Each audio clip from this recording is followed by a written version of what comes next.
There we go. We don't need any big hubbub. It's just me and Taronda and Byron. Hi, guys. Doing a show for YouTube today.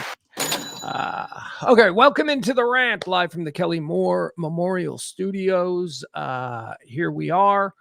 Now we got 4. There we go. I still don't have a podium. I've got Byron is first in. Taronda is second in. Still got nobody else showing up in the chat room. So Byron and Taronda, hope you guys have something to talk about because you're the only two in there. I'll wait. There's April. All right. Very good. You got April. We can start now. That's all we needed. Hi, Taronda. We got it. We're good.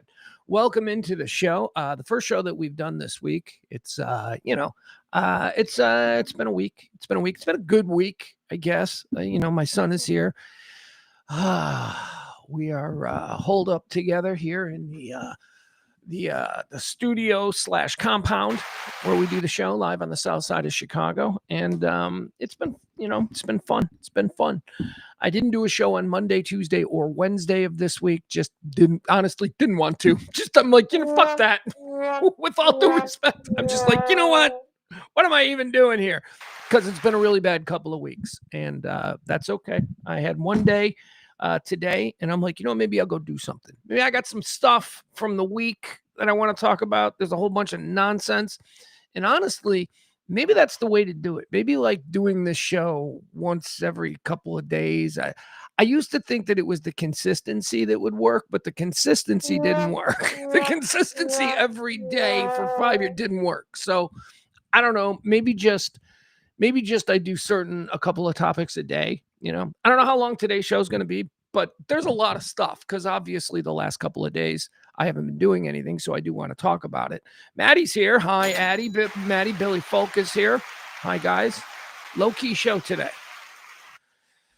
Got a lot of stuff. Got a lot of stuff I want to get into. Let's see here. We'll cover the big breaking news, the world news, and all that kind of stuff. I want to spend a little time talking about the deflection pool situation that will not seem to go away. And I get why it's not going away. So I want to talk about that. I'm also going to bring back a subject from earlier in the month. We are still in Pride Month. So we're going to talk about the Major League Baseball Pride thing and Pride in general. And because it won't go away. And people are doing an end zone dance when they didn't score a touchdown. So we'll get into the whole ridiculousness of what the Major League Baseball Pride Night warnings were all about from the beginning. What else are we going to talk about? Got a bunch of videos that I've acquired over the last few days. And I'm like, I got some hot takes on that. So I'll share those with you. Crazy ones. They're all over the place. Like one concerns a former NFL football player, Brandon Marshall, and the way he disciplines his child. I want to show you how former NFL receiving great Brandon Marshall disciplines his child. And we'll talk about it because people are spinning out. So we'll get into that. Also, something that, I touch on a lot. It is the commercialization of patronizing things. Like just things you just so patronizing. We had a situation like that here on the south side of Chicago with a broadcaster by the name of Brooke Fletcher. Brooke Fletcher is a sideline reporter for my Chicago White Sox, which, by the way, I'm not wearing my White Sox hat tonight. I told you that I would wear my White Sox hat when my team was in first place, and we are in first place, but we're tied for first place. So I think I need to make a distinction. The black and white White Sox hat will be worn when the White Sox are alone in first place, not when we're sharing it with Cleveland. Eesh. Anyway, Brooke Fletcher is a dugout sideline reporter. She's White Sox royalty. She's the daughter of Scott Scooter Fletcher, who, by the way, was also a Texas Ranger. We traded Scooter. We traded Scooter to the Texas Rangers, and then we traded for him back. Like we got him back in a couple of years. Anyway, Scott Scooter Fletcher, we like him. His daughter, Brooke Fletcher, is a White Sox reporter, and she didn't make history. She didn't make history, but we're talking about it like she made history, and I want to get into that whole thing. Patronizing. So we'll talk about that. She became like the third woman in White Sox team history to do play-by-play. The third woman. We're celebrating the third fucking woman. Third? So it's been done before. Oh, and the first time was back in the 70s? Oh. But we forgot her name altogether, Mary Shane. 1978. Nobody knew who Mary Shane was until people started reminding us that what Brooke has done is wonderful for Brooke, and we all like Brooke, but stop it already. So we're going to talk about that. We're going to show you some examples of how the tide turns. Actually, this is a really interesting story that I want to spend a little bit of time in, because over the course of 72 hours, it went from everybody celebrating her and this accomplishment that isn't really even an accomplishment. I mean, it is a personal accomplishment for her individual career, but it's not like any glass ceiling shattering. It went from, in 72 hours, everybody loving her to her doing 2 consecutive games in a row and everybody turning on her. Get her out of the booth. Get her out. So we'll kind of investigate that. We'll see how it turned. It's not because of anything that she did or a lack of ability. I think she's great. Everybody loves Brooke. It's just about people wanting to get that dopamine hit by... It's not authentic. None of our emotions are authentic anymore. We all just, crave the dopamine hit. And by the way, I want to talk about that later today too. And how I viewed it in my kid. I can't. I've told you this for a long time now, that I believe that we screwed up with this generation. I think Gen Z is ruined. Not irredeemably. I mean, I don't know. We don't know, right? The genie's out of the bottle. We shoved digital screens in front of their faces at a very early age. We started that's like, letting your kid do drugs at 10. We hooked them on something that we didn't understand. And all we did was we just wanted them to shut up in the back seat. So we shoved an iPad in their hands. And now they're 17, 18, 19 years old, and they can't experience the real world because they're always in their phone. It's just troubling. Anyway, we're going to get into all of that. I got some parenting problems. Not parroting problems. I haven't owned parrots in years. I have parenting problems. So we'll talk about some of that. And we'll also apply it to the whole Brandon Marshall thing and, the way we're all just fucking addicted to outrage culture. We're also going to talk about more outrage culture that made its way into our everyday life over the last couple of days. And that's this Jazz Chisholm story. Have you been following this? Major League Baseball is all in a tizzy. No, I'm sorry. I don't want to misrepresent. Now I'm being the one. Certain people are all in a tizzy because Jazz Chisholm played with a lollipop in his mouth. A lollipop. Look at him. He doesn't care. So we'll talk about that.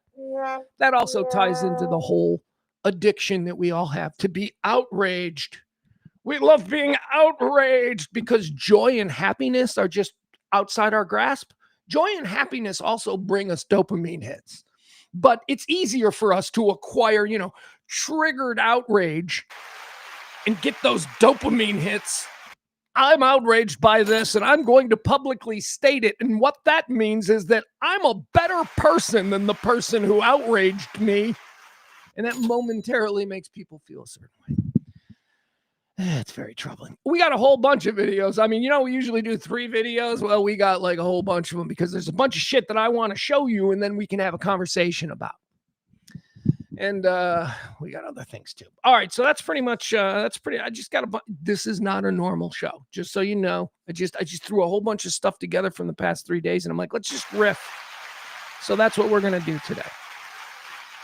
Oh, my screen is all out of whack. Let me get this fixed. Here we go. Okay, let me say hi to my friends who are here now in the chat room. I know I snuck up on a lot of you. I said hi to, of course, Taronda, Byron, and April. They're the first 3. Byron, Taronda, April. That's the order. That's how it goes. Thank you. You are our podium today. We've got Maddie's here, of course. We said that. Billy, Tracy D, look at her. Hey. Billy Falk, Jen. Hi, Jen. Hi, everybody. I hope you're having a nice summer here in Chicago. They tell us that summer's coming.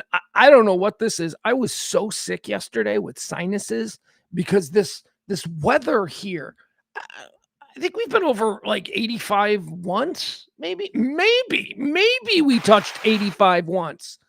It is currently, let's see what the current temperature is.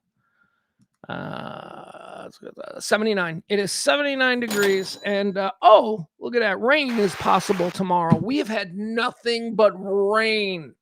Did you see the tornado statistics? By the way, this was always something that I was shocked by. Whenever tornado talk would come up and people would be like, "We're from Chicago. You don't have tornadoes." I'm like, bitch, we got more tornadoes than Texas. What are you talking about? We are the end. We are the suction cup of Tornado Alley. Tornado Alley exists because of Lake Michigan. It's all sucked up into Canada, and that comes right through us. So yeah, the Sears Tower has never been hit by a fucking tornado, dude, but the suburbs in central Illinois and northern Illinois, they get pounded. Hold on, let me pull this up. I'll ask because AI will give me the actual numbers. How many tornadoes has Illinois seen in 2026 as compared to every other state in the country? All right, we are having tornado problems here.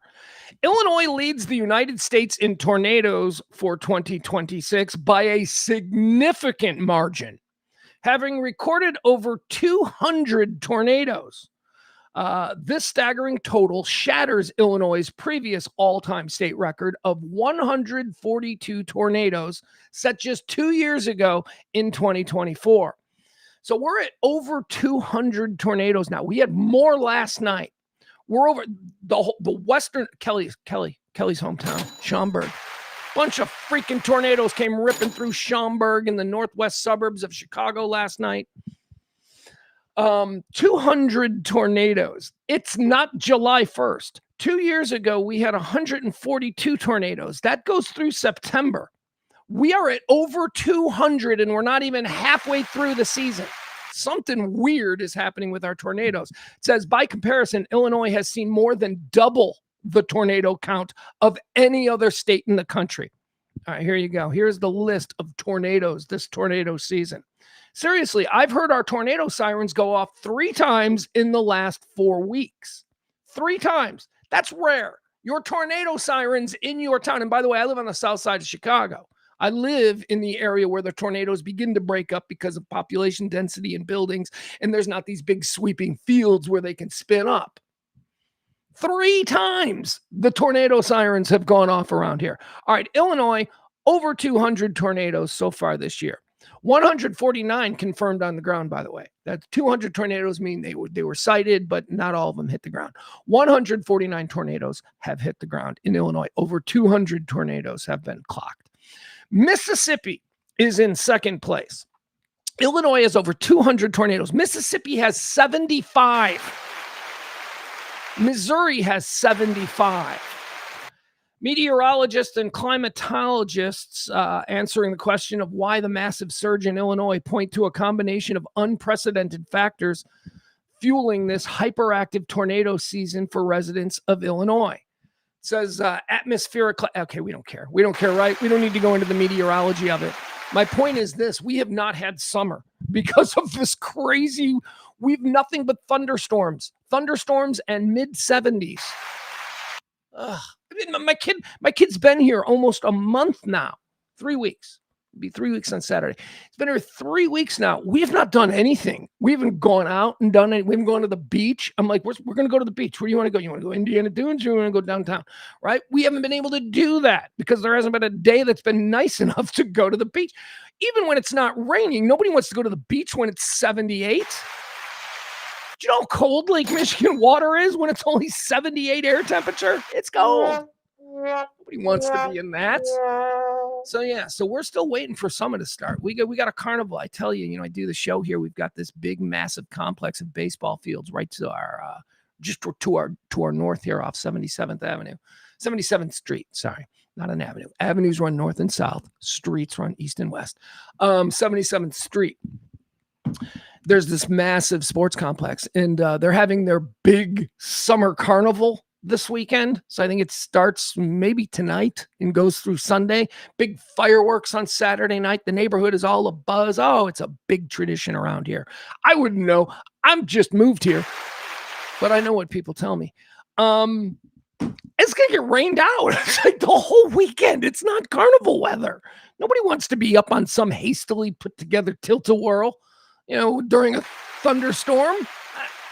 Anyway, that's what we got going on here. So no summer for us. No air conditioning either. That's pretty good. Haven't used the air conditioning once. Actually, not true. I used it once, like 6 weeks ago, just to see if it was working. And it was warm, so there was a justification for it.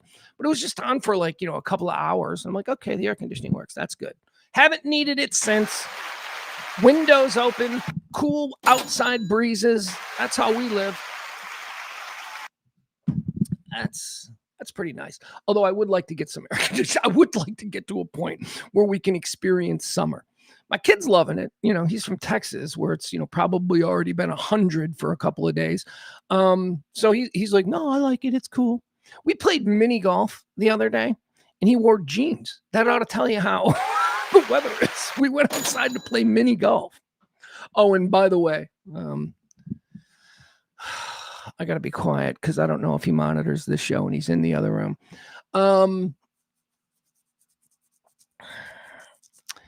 So, I've told you, like, I'm really good at mini golf. I suck at real golf because I can't drive. I can hit far, but I hit far to the right. I've got a terrible, terrible hook.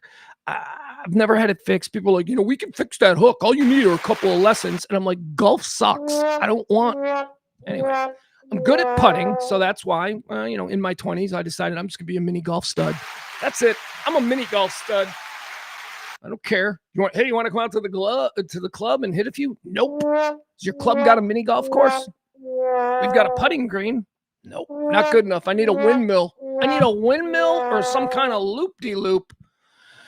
So my son and I have been playing mini golf our entire existence together. I've been training him up right. Why? Well, quite frankly, because I think mini golf is a really great way to learn mental toughness, because nothing is more frustrating and nothing requires more dialed indedness than putting.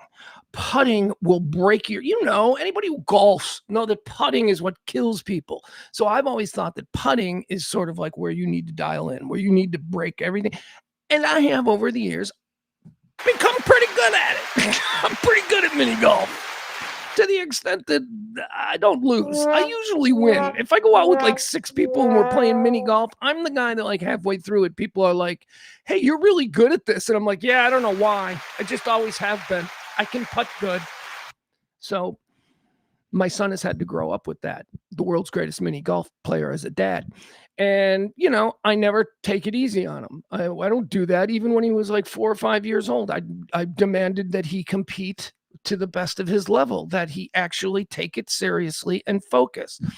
Now, we're not that way with other things. Fun is allowed to be had, but I've always seen mini golf as sort of a really good way to hone mental toughness. So that's why we've played. And I've always beat him. And a couple of years back, last summer, he's starting to grow up and he's starting to get good. And with me, he has always shown, with me and his mother, he has always shown poor sportsmanship. When he loses at something, it's, poor sportsmanship. In his real life, outside of his mother and me, we don't see that. He's a really good sportsman. Like not always, because he's very competitive and very passionate, but he learned over the last few years how to be a leader and how to not let the emotions of things ruin, he used to get penalized for rough plays and stuff, and he calmed it down. So anyway, over the last few times we've gone out and played mini golf, he's really good. He's getting really good. But the mental toughness has always been something that I've thought, all right, he's going to crack. He's going to crack. So he beat me fair and square last year. He did. He beat me because he's a young man and he's a good athlete. And he's probably a better athlete than me. His mother is. So he probably got that from her. So he beat me. But he was so mean about it. Like, it was so like, I don't know. It was like, man, this is not sportsmanlike. This is like terrible behavior from someone who just beat his dad. And, I have sort of categorized that as being a specific situation. He acted that way because he beat his dad. He wouldn't act that way if he was beating his friends. So anyway, I decided at that moment, you beat me. We're never playing again. We're never playing again. Well, we played again. And we played 2 rounds, 18 holes, because that's the only way to play it. So we played 2 rounds the other day, and I got out to a big lead. I think I had a 5 or 6 stroke lead. And then he legitimately came back. And I started to mentally crack. I started to do things to show off with a lead. I started to play stupid. I started to act exactly the way that I think that he shouldn't. And he beat me. He beat me handily in game 1. He was very happy, and he handled it like a sportsman. He was cool. Everything was nice. It was a good game. We shook hands, and then we said, let's play again. And we did. And I may or may not have broken his soul. I don't know. At some point, it was like 13 strokes up.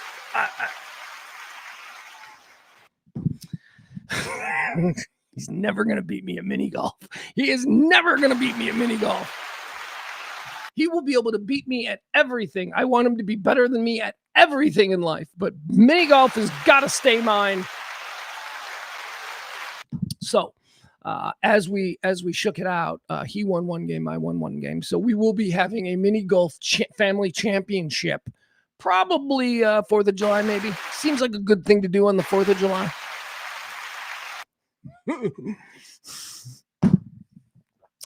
Barney's here now. Hi, Barney. How are you? All right, let's get into some things. What do you say? That's what we do here every day. Oh, yes. Yeah, because, we still, I can't do this for free. So here we go. I want to thank the people who have supported this show.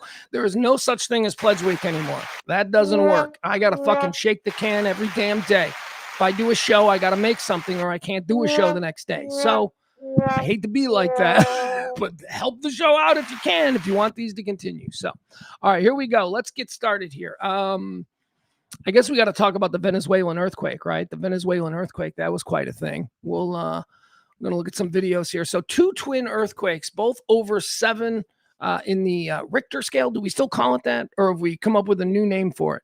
2 earthquakes struck Venezuela. By the way, that's what, our 51st state, right? Are we paying to rebuild Venezuela? Hold on. Oh my God. Yeah, I was afraid of this. I had to do something earlier today.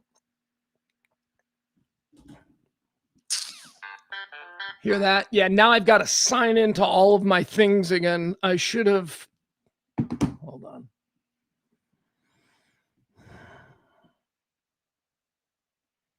$4901. There we go.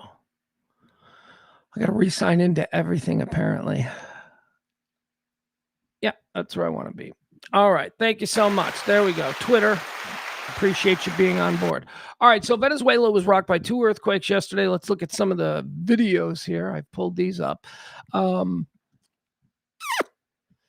right. Oh, Jesus. None of this is good, right? So here we go. This appears to be a pair of powerful. Here, let's watch this.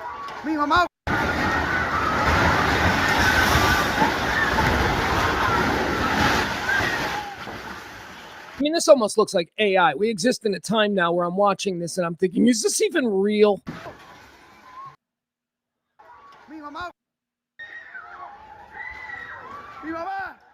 This guy's worried about his mom and he's filming? Like he's filming, like he's doing, I know you can do 2 things at once, but like, did he have the thought? Was he filming before? No, he just started filming in the middle of it, right? I mean, look, he's going through something, but this is just a human instinct that is new to record everything for clicks. The assumption that you're going to survive, that you're just going to start filming. Wow.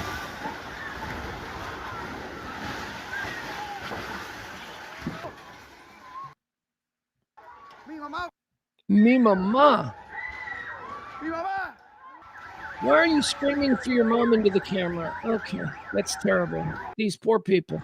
All right, let's see. What else do we have? Here's some after destruction.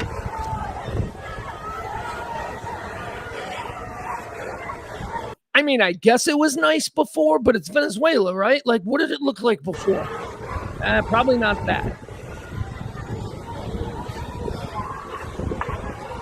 Ayuda! Let's see what else we got. Where's the one with the baseball team? There was an interesting one. What the hell? Look at this. Hold on.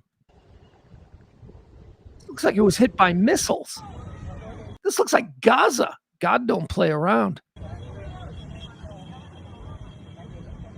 What's God mad at the Venezuelans for? What'd they do? What'd they do? Have a pride night or something? Wow. The death toll is what people are most concerned about. Right now, I think we're looking at about 150 people confirmed dead in this. The problem is there are thousands and thousands of people missing.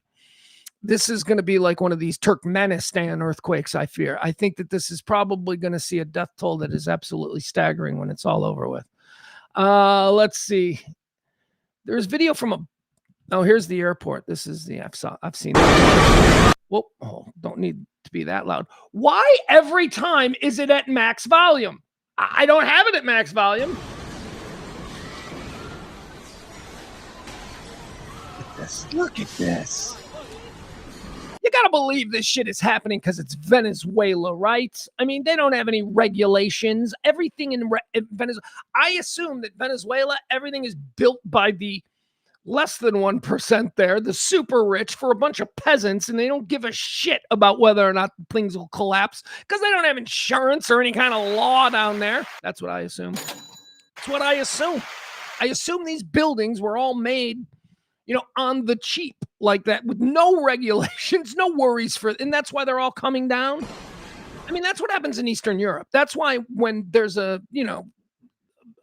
earthquake of any magnitude in a country that doesn't have any kind of protections for its citizens, we see tens of thousands of people dead when skyscrapers collapse. I don't think they collapse in America. I think that's why they're so expensive in America. Can't imagine this would happen in an American airport. And maybe in Florida or Texas, but look at this. Yikes. All right, here's the last one we're going to look at. I found this one to be fascinating. This is a baseball game in Venezuela that was going on when the earthquake hit. And you can see the camera. The camera will start to shake. That'll let us know when the earthquake hits. But watch this. They must all know what to do. Like, I wouldn't know, I think, instinctively what to do in an earthquake, but watch what the baseball players do.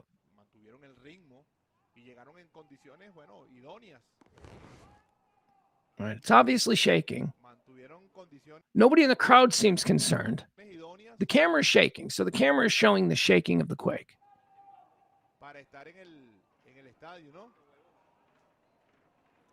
And it seems to me to be the batter. It seems like it's the batter who finally says to the umpire, hey, what is going on here? And then the umpire's like, yeah, I should probably check this out.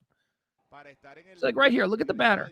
He looks at him, he's like, what? Hold on, what? And then the ump's like, what is this? Watch what they all do. And they all run to the center. They all run to second base. Dugout's empty. People in the stands, those stands will collapse, but these people will be fine. That's interesting to me. They all ran to the center of the field. All right, there you have it. As I say, the numbers aren't out yet, and they're going to be looking for people for quite some time. And keep a good thought for the good folks of Venezuela. Or are they not good folks because they're not like us?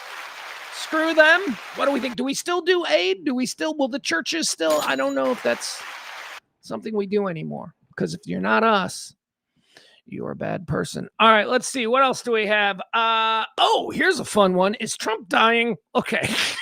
So I was thinking about this last night because all the news channels, they all did their little coverage of this. So Trump's obviously not healthy. And that's clear, right? I know that he says that he's built like Debo Samuel or whatever.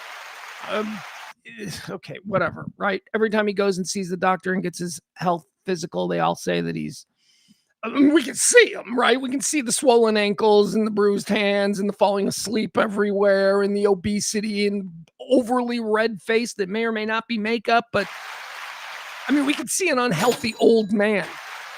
Old men are not that fat. Sorry. Old men do not maintain weight in the way that he does. So maybe that's a good thing, although I can't imagine it is. Not for his little heart. So speculation has been strong that Trump has something terminal.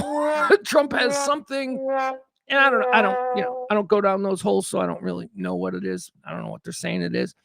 But people and this means nothing because, again, I don't believe in institutions. I don't believe anything the Supreme Court says. I don't believe anything that comes out of the Congress. I don't believe anything that comes out of the Washington Post. I certainly don't believe anything that comes out of the White House. Institutions have failed us.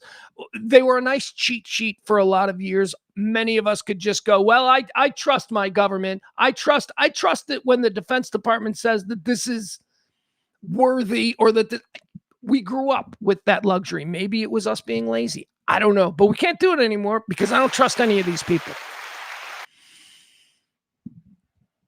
Somebody said, you trust the Iranian propaganda more than you trust what comes out of the White House? No, I'd say I distrust them both equally, and that's a real problem for me. The administration, the president of the United States is a liar. I'm sorry, he's just a liar. He just lies about everything. He's a salesman. He lies in the way that a salesman does. Everything is hyperbole. Everything is bigger because you got to sell. You got to buy right now. Always be close. It's what he is. I know what he is. So I don't trust shit that comes out of him or anything that comes out of anybody who is under him doing what he's told. White House official spokespeople. I don't know that Carolyn Leavitt is that much of a terrible human being, but I certainly do think she's saying everything that he says. I do think she's probably a terrible human being. She married like a 90-year-old for his money. That's not a very. Anyway, okay, so is he dying is the question. Here's why people are saying it. Well, actually, let's bring this up. Here, we'll show you this. This was yesterday. This is Congressman Ted Lieu, who on C-SPAN, again, this is C-SPAN. This isn't OAN. This isn't QAnon News. This is C-SPAN. And when I saw this yesterday, I thought, is C-SPAN an institution that I trust? I used to not even consider C-SPAN. It's something nobody watches. But, I always thought there was no agenda there. They're just putting a camera and they're filming Congress and you just, make of it what you will. So anyway, this comes to us from C-SPAN, and it's Ted Lieu talking about what has started a firestorm of, conversation about what is actually going on with the president's health. Here, let me share that with you. Again, we're going down the QAnon bunny hole with this stuff, but let's let Ted Lieu explain it. Thank you, Chairman Aguilar. Inflation is up. Grocery prices are up. Utility costs are up. Housing prices are up. We have a bipartisan housing bill that both the Congress and Senate passed. There was supposed to be a big signing ceremony today in the Capitol, and then all of a sudden, Donald Trump decides he's not coming to sign the bill. Well, why is that? Did he wake up on the wrong side of the bed? Is he unable to stay awake today? What's causing him to chicken out again? Is it Taco Wednesday? Or is it side effects from a drug? We don't know. This erratic behavior of the president is very concerning. He has trouble staying awake at multiple White House events and cabinet meetings. He has clearly some weakness in one of his arms. He's got swelling in his hands. and the White House needs to come clean. What we know is there's a report saying that one person in America got this special new drug. It was a 79-year-old person who's very high profile, and this drug can only be given to someone under the compassionate use provision, meaning you do that if someone basically has a terminal illness. So we need to know, did Donald Trump get this special drug from Eli Lilly? And did he get it under that provision? And if he did, why is that the case? Okay. All right. So I want to play this again, certain parts of what he said here. But first, let me sort of give you some context. So yesterday there was a housing bill, a bipartisan housing bill that was set to be signed by the president. This is something that's been negotiated by Republicans and Democrats in Congress. They got it done.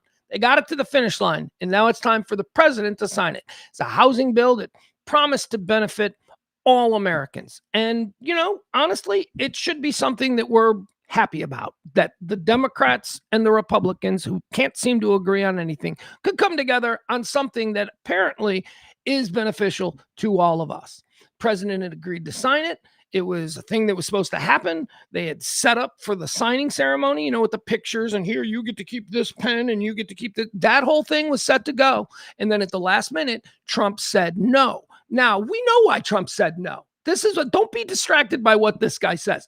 Trump said no because he was upset about 24 hours earlier, his own Republican senators rebuking him on his war powers. That's what it was about. He threw a temper tantrum, and he claimed what we were told was, no, this is all about now. I'll sign this, but you people have to now put forward my whatever it is that he's been pushing for the last 9 months that nobody's interested in. So he attached that to this. Moved the goalpost, exactly like a con man does. Move the fucking goalpost.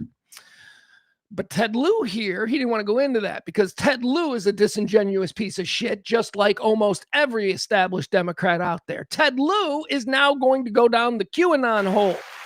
And Ted Lieu is going to tell us about a 79-year-old patient who apparently there is a drug from Eli Lilly. We don't know what kind of drug. We don't know what it treats. But apparently, rumor has it, there's a drug from Eli Lilly. And it's supposedly a very, it's still in the testing stages, but it's supposed to be a breakthrough drug for people with terminal illnesses. At least that's how it's been framed by some people.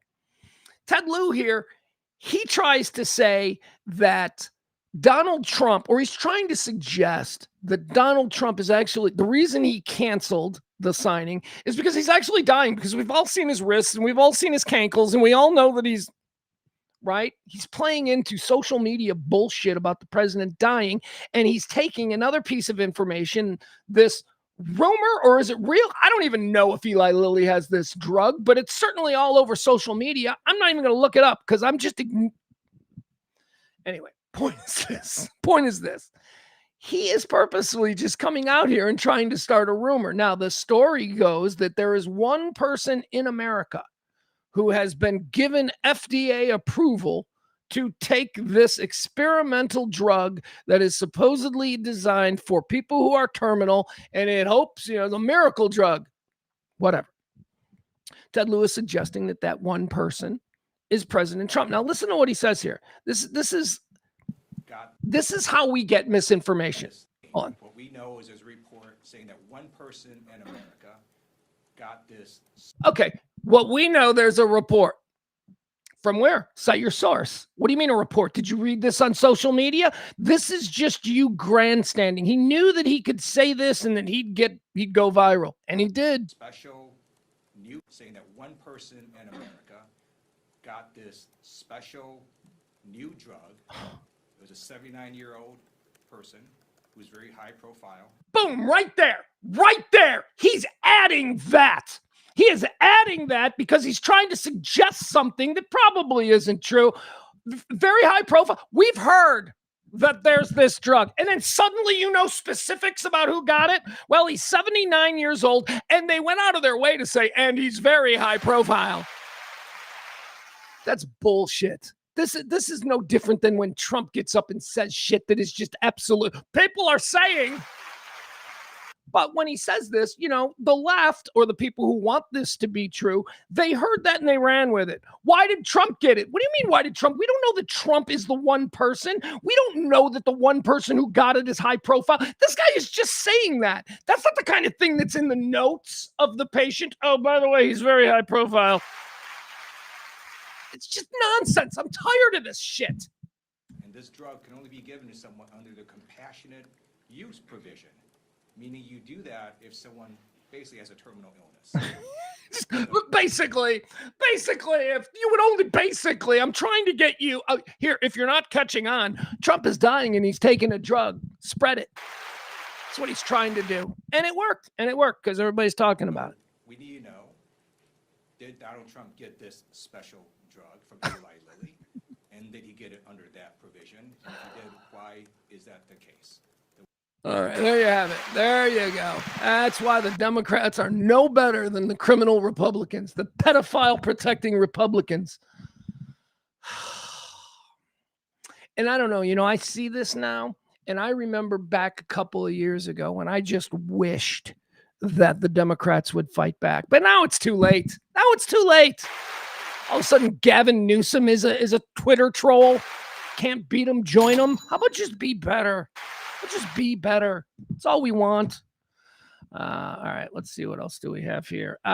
Deflecting pool stuff. Let's talk about that. Yeah, the deflecting pool, because that's what this is. This story will not go away. This story won't go away because it's something that we can all have an opinion on. The stories that go away are the ones that are complicated, that make us think and give us tired head. The significant things that we should be really upset about. But no, whether or not the pool is blue or green, that's something that we can all argue about. So this has been going on now for like 2-3 weeks, the reflecting pool. And again, let me start from the beginning.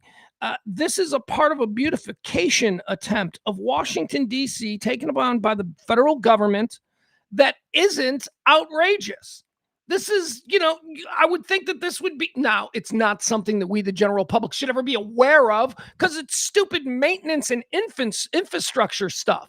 But because we live in crazy cuckoo upside down times, apparently this is a big story now, and we're all tuned in to how much, is being spent for the upkeep of the Washington monuments. That's a good thing. We got to keep them up. We got to do nice things. You know, I said this at the beginning. If Obama or Biden had tried to fix the reflecting pool, it wouldn't have been a deal at all. But because it's Trump and because he obviously did it, well, we know about who he gave the contract to, and we know that it was no bid. So all of these things now the reflecting pool is something that everybody's an expert on. And let me just say, I've been to the reflecting pool. I've been there a couple of times. I've been to the Lincoln, well, twice, a couple of times, I guess. I guess I'm overstating it. But I swear to God, I put my hand in that water. It's a thing that everybody does. You go up to kids throw pennies and stuff in the water. Are kids going to be arrested for throwing things into the memorial now? You walk up, you touch the water, you stand there, maybe you take a picture. It's beautiful. It's a really cool part of Washington, D.C. But now, when you touch the water, now suddenly it's a federal offense. Jeanine Pirro, that drunk from Fox News, is now making law in Washington, D.C. She says she's going to prosecute people to the utmost extent of the law for touching the water. You'll get all the great fountains and water effects anywhere in a public space in this world. And it's where people gather. And it's where people touch. And sometimes, hell, the Trevi Fountain over there in Europe, kids play in it. It is not a criminal act to touch the water in the reflecting pool, but it has been made such. So the deflecting pool, that's what I like to call it, because it's a big deflection. Because again, this is something that you can get the base angry at liberals for, without having to go into the whole pedophile thing. Because, I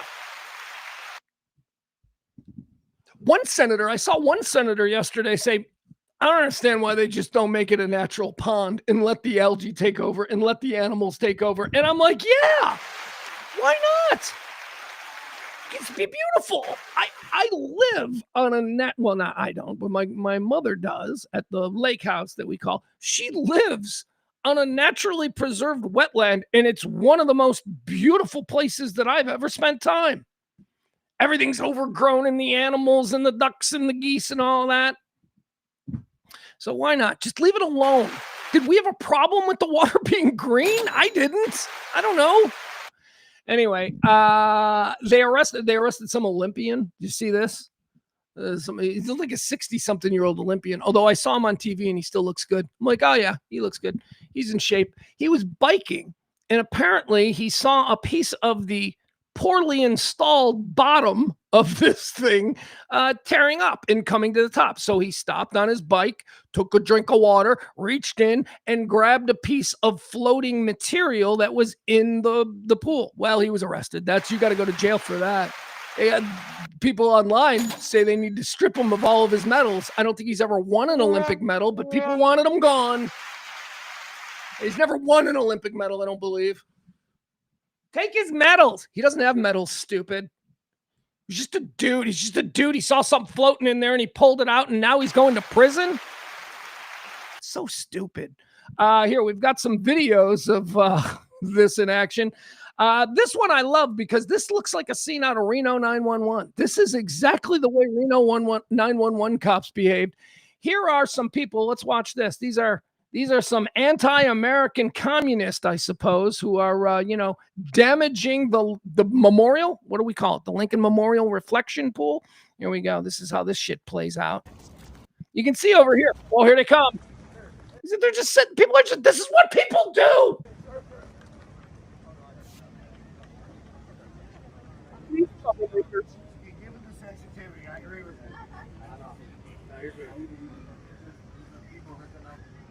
And the guy goes, it's an area of sensitivity. I agree with you. He's touching the water, and the cops are like, no, you're good.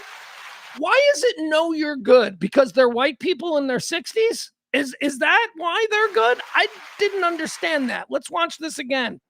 Somebody, hot call goes out over the police radio that some old man is dipping his hand in the reflecting pool. Reno 911's finest have to respond. Here, let's watch. This is humiliating for these people.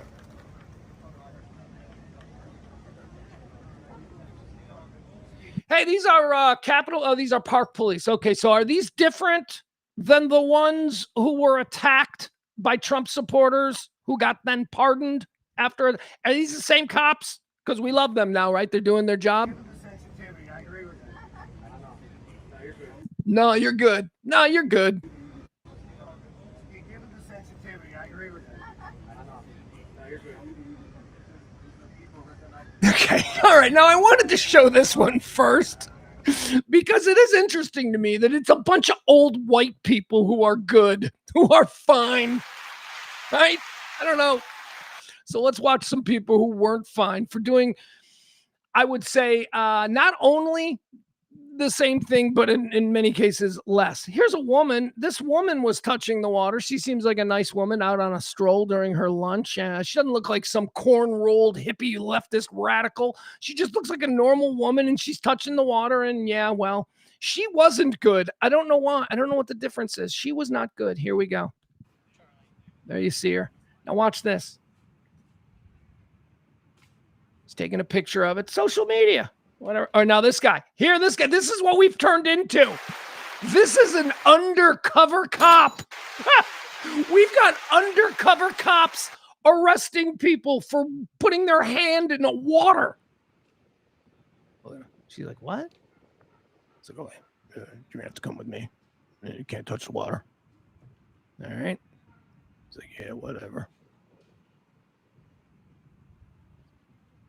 All right. Wait for the guy. Here you go. Yeah, come on. Over here, officers. We got a lady we got to put. Now here she is. Now she's being detained and questioned because, of course, tourists can't put their hands in the water. Something I've done, but can't do it now. Could you imagine just not having any awareness of this whole thing and just being a tourist in Washington going, oh, look. And then suddenly this is happening. They're pulling out. Look at these guys. These guys are like SEAL team members. Why are they dressed that way? Well, they're National Guard, I suppose. Give me your ID. Is she hot? Is that what's going on? Oh, now they telling her to sit down. This goober over here feeling very important. This is absurd. All right, there you have it. The deflecting pool. Do we have more? And that'll be good. Here's Tom Tillis. Tom Tillis, he's a Republican, one of the good ones, as I say. One of the ones who I don't think he gives a shit anymore, right? Because didn't he lose? He's like out. Is he out? Is he like Cornyn? Is he one of these guys that's out? So now they're just going to spend the next 9 months making Trump. Now is when they ought to go for impeachment, I think.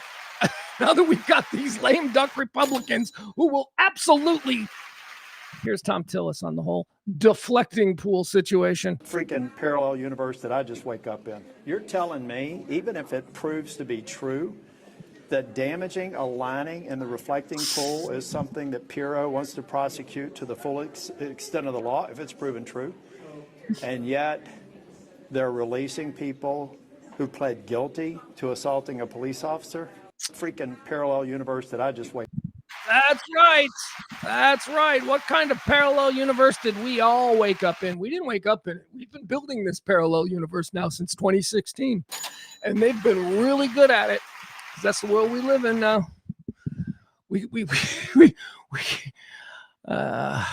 Anyway, this will probably go on for another couple of months. Yeah, it'll be a whole summer thing. Did you see the fencing? They've now installed chain link fencing around it, like it's some like dumpster behind Denny's. This is to keep the libs out. Oh my god!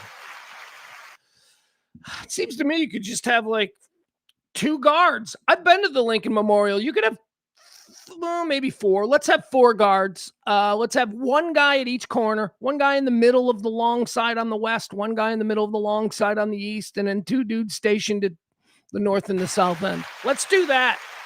We don't have to put chain link fencing up and make it look stupid as fuck. But the chain link fencing is there for effect. It's there for optics. It's there to trigger people so that they can go, look at what they've had to do to stop the throngs of zombie liberals from tearing up the lining. That's the optic that they're trying to achieve, and they're doing a good job of it. Let's see. But do we have anything else? Yeah, let's talk about this. Here was good. Obama did a long sit down. My guy, Obama, sophisticated, elegant. I don't give a shit about the politics. About the drones. Fuck you and your drones. I don't care.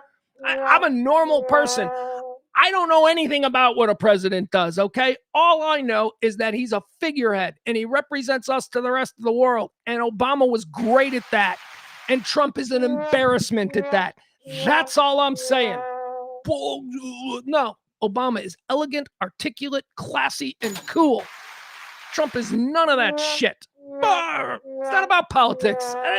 By the way, here's the other thing about Obama. You morons. He's not even a liberal. Half you people just think he's liberal because he's black. Obama is about as centrist as they come.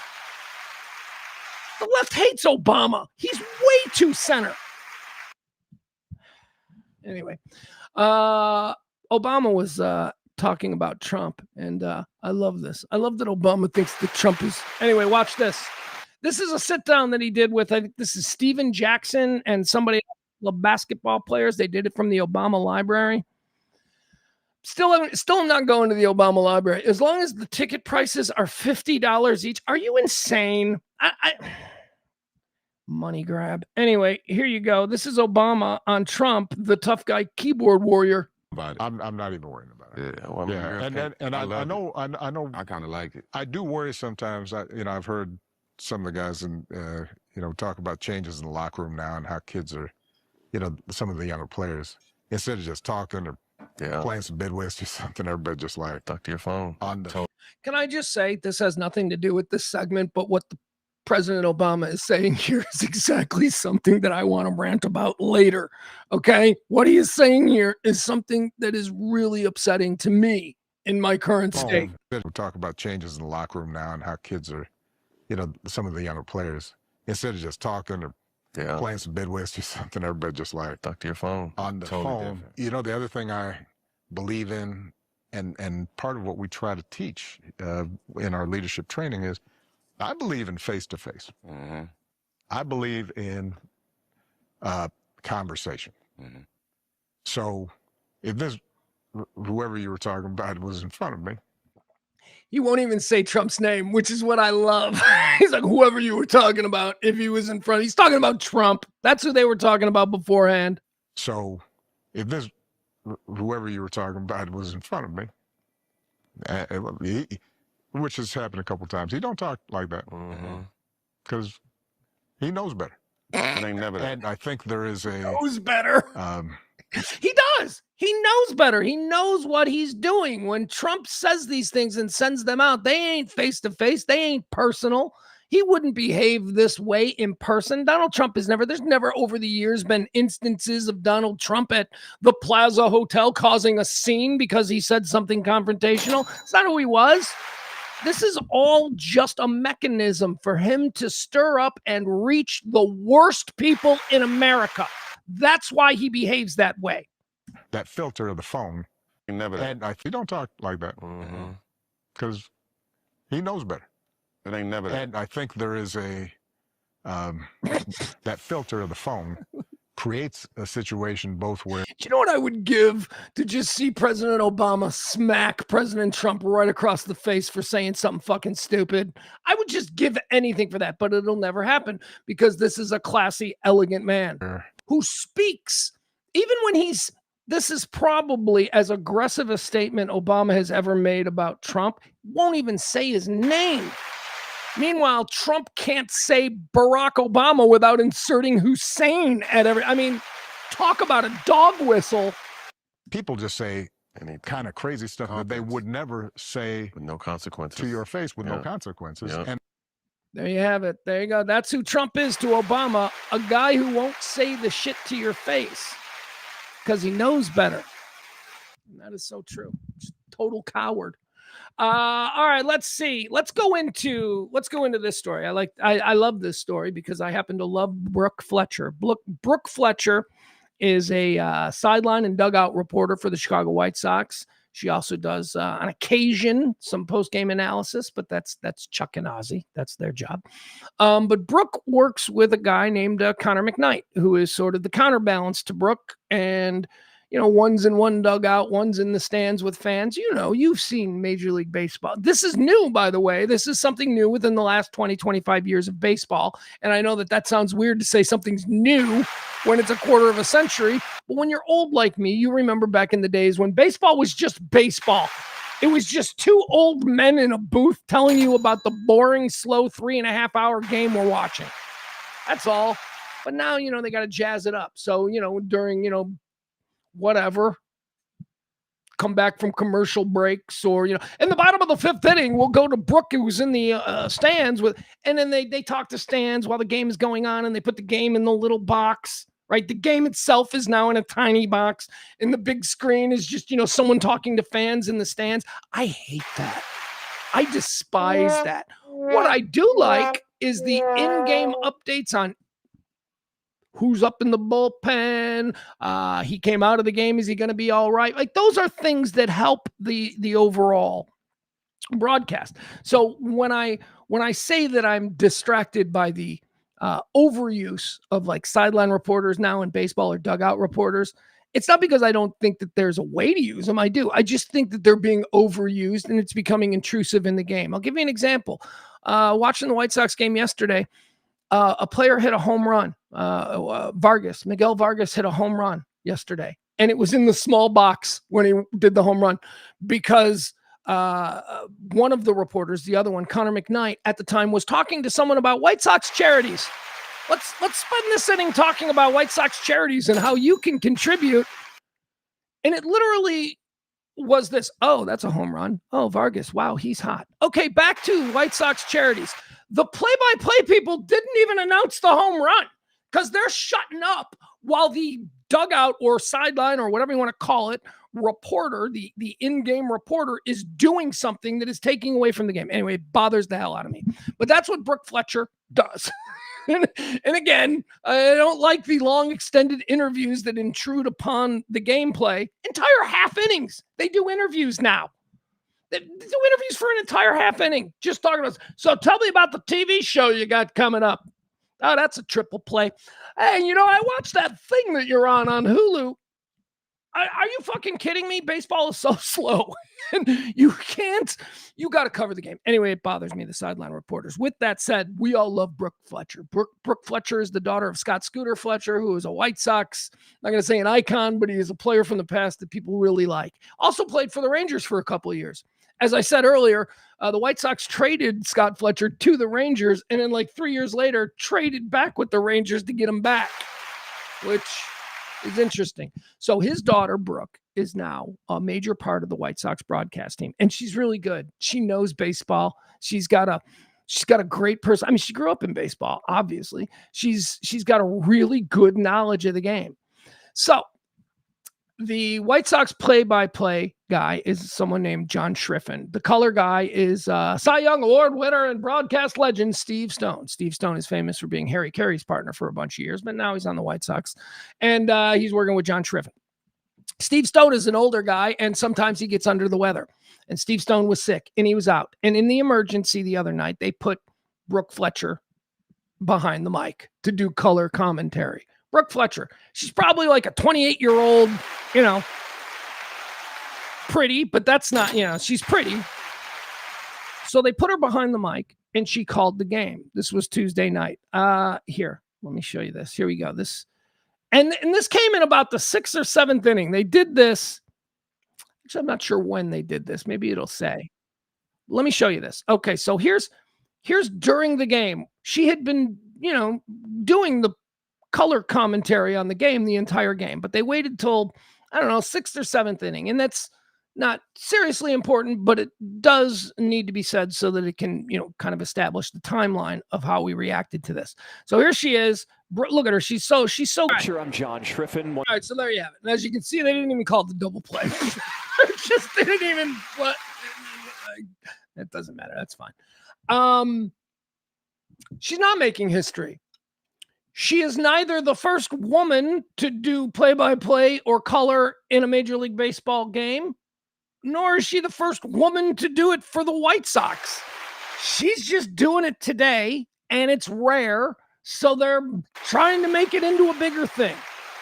Also, Cheryl Stout in Chicago did White Sox games on the radio for quite some time in the 80s and 90s. So it's not even a thing. And let me show you how much of not a thing this is.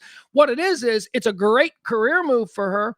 It's great that the White Sox, when Steve Stone is out sick, we need somebody at the last minute to fill in, and they chose Brooke because in the past they had chosen Connor. I told you about Connor McKnight, who is her other stadium guy. Connor McKnight has done that before. This time they went with Brooke, and John Schriffen here is telling us it is history. It is not history.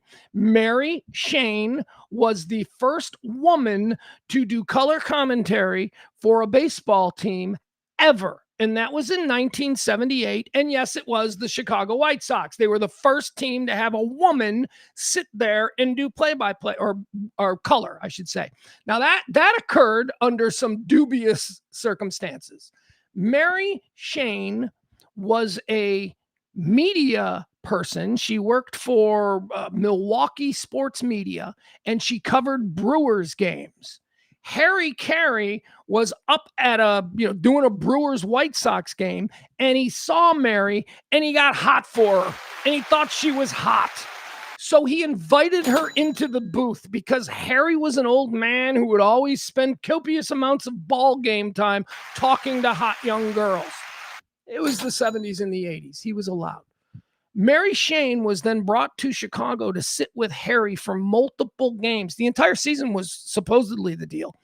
And it was a goof. It was Harry doing it, not because Harry believed that women were equals. It was because she was hot and Harry was a perv old man and Jimmy Pearsall was probably having some mental difficulties and was, out of circulation. Jimmy Pearsall was his partner and he was crazy. I mean, they made a movie, Fear Strikes Out, about how mentally unstable Jimmy Pearsall was. Anyway, that was the first time that a woman was ever brought into a radio or television. It's Mary Shane, 1978. And by the way, it lasted just a very short time before she was run out of town. She was terrible. Women don't know baseball. Talk about going through that in 1978. juxtaposition with Brooke Fletcher, who we're looking at here just the other night. We watched the entire game with her doing the color analysis. And I noticed, like, right away. I went, oh, I wonder what's going on with Steve, right? I just thought that. That's what I thought. I'm like, oh, it's good. Brooke is doing it. When they did this announcement, my 17-year-old son turned to me and he goes, I didn't even notice. Is this a big deal? And I go, yeah, it is a big deal because you saying that means fucking progress. My 17-year-old doesn't even think it's a big deal when there's a woman doing a baseball game. He doesn't even notice it. That's progress. And that's why this isn't quite the achievement that we act or that they tried to present it as. I love Brooke, and I think Brooke was great. I thought she did a really good job. And guess what? After game one, everybody felt the same way. Everybody, if you're on White Sox Twitter, everybody's like, oh, she's great. Good for Brooke. We love Brooke. Brooke is good. You know, blah, blah, blah. Isn't this awesome? Well, guess what? Steve Stone was sick for a second day, and oh, did the tide turn. Within 72 hours, it went from Brooke's our girl, and we're so proud of her, to now it's, can we get Brooke out of the booth? Can we get her out? Personally, I hope Steve Stone gets well and comes back because Steve Stone is one of my favorite parts about listening to a White Sox game. But quite frankly, if Brooke ends up being here for the rest of the season, I'm for it. She's great. We love her. She's a part of the team. She's White Sox family. She's Scooter's daughter, and she did a fine job. She knows the team inside and out. That's her day job, to know everything about the team. But I did think it was funny how it went from going false history. She made history. We're so proud of her. No, she didn't. Mary Shane did it, and Cheryl Stout did it on the radio. And that's just Chicago White Sox. That's not even, I don't know if anybody's ever done it for the Cubs. I don't know if any other girls have done it anywhere else. I find it hard to believe that the White Sox are so cutting edge in this particular issue. So it's not history. And my 17-year-old son kind of proves that it's not history because he didn't even bat an eye at it. It was normal for him. It is normal for him when we watch a baseball game and there's a female umpire out there. It is normal for him to watch an NBA game and see a female referee running up and down the court. That has been normalized, and that is progress, and that is good. And that is why in 2026, when we pretend like Brooke is breaking some ceiling, it bothers me. Because she is terrific and she has earned this shot and she did do a wonderful job, but she didn't make history. He even himself says, well, you know, you're making history here. You know, in 1978, Mary Shane, he talks about Mary Shane. So even he knows it's not history. This is just patronizing. 77. I'm sorry. I said Mary Shane was 78. She was 77. You're making history tonight. You're the second female. What is she making history? She's the first female to fill in for Steve Stone when he's been out with the flu. Is that it? We're going to erect a plaque for you in center field. First female to fill in for Steve Stone when he had the flu. Quite the achievement for women. We trusted you, Brooke, because we love you and because you're one of us and your family and you're good and you're good at it. You don't need any more praise or any more. All right, there you have it. She wasn't making history. She wasn't even making team history, let alone Major League Baseball history. All right. Oh, look at what I did. Me and my. Hold on. Screen went nuts. How do I do this?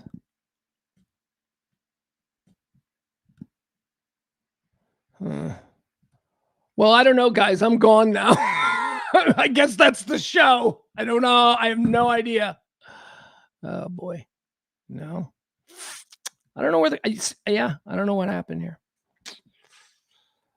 Yeah, that's okay. This is like old school radio now. Yeah, I guess I don't. Remove. Did that work? Nope. Because now I'm just remove. There we go. All right. Don't know why it did that.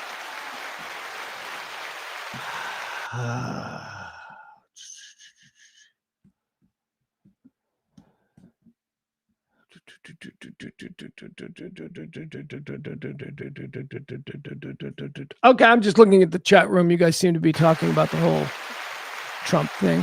He's 80. Of course, he's 80 and obviously unhealthy. But is he dying? I don't know. All right. Brooke Fletcher not making history, but oh, and by the way, the other unfair thing that did, which I felt so bad for, was in the midst of all of the praise, because again, we love her and we support her, and we thought it was great. In the midst of all the praise after the first night that she filled in for Steve Stone, there were people that suddenly began to point out the whole Mary Shane, and how dare you steal glory from Mary Shane. And it put Brooke Fletcher in a position where she had to sort of defend Mary Shane and explain that she's not trying to take credit. It was John Schriffen who called it historic, right? And now everybody's mad at Brooke. Not everybody. Well, they're mad at her now because she did it 2 days in a row. And apparently we're only happy when women are allowed to do something once. Oh, this ain't going to be a regular thing, is it? Oh, she's terrible. How is she expected to give analysis that time of the month? The airlines don't let women pilots fly during that time of the month. I read that online. Let's do the good parent, bad parent stuff, because if you don't hate me now, you're going to hate me in a second. I couldn't believe how controversial this was. So Brandon Marshall, who is a former NFL football player, very good wide receiver, and well-known mental health advocate. Brandon Marshall had bipolar disorder and severe depression.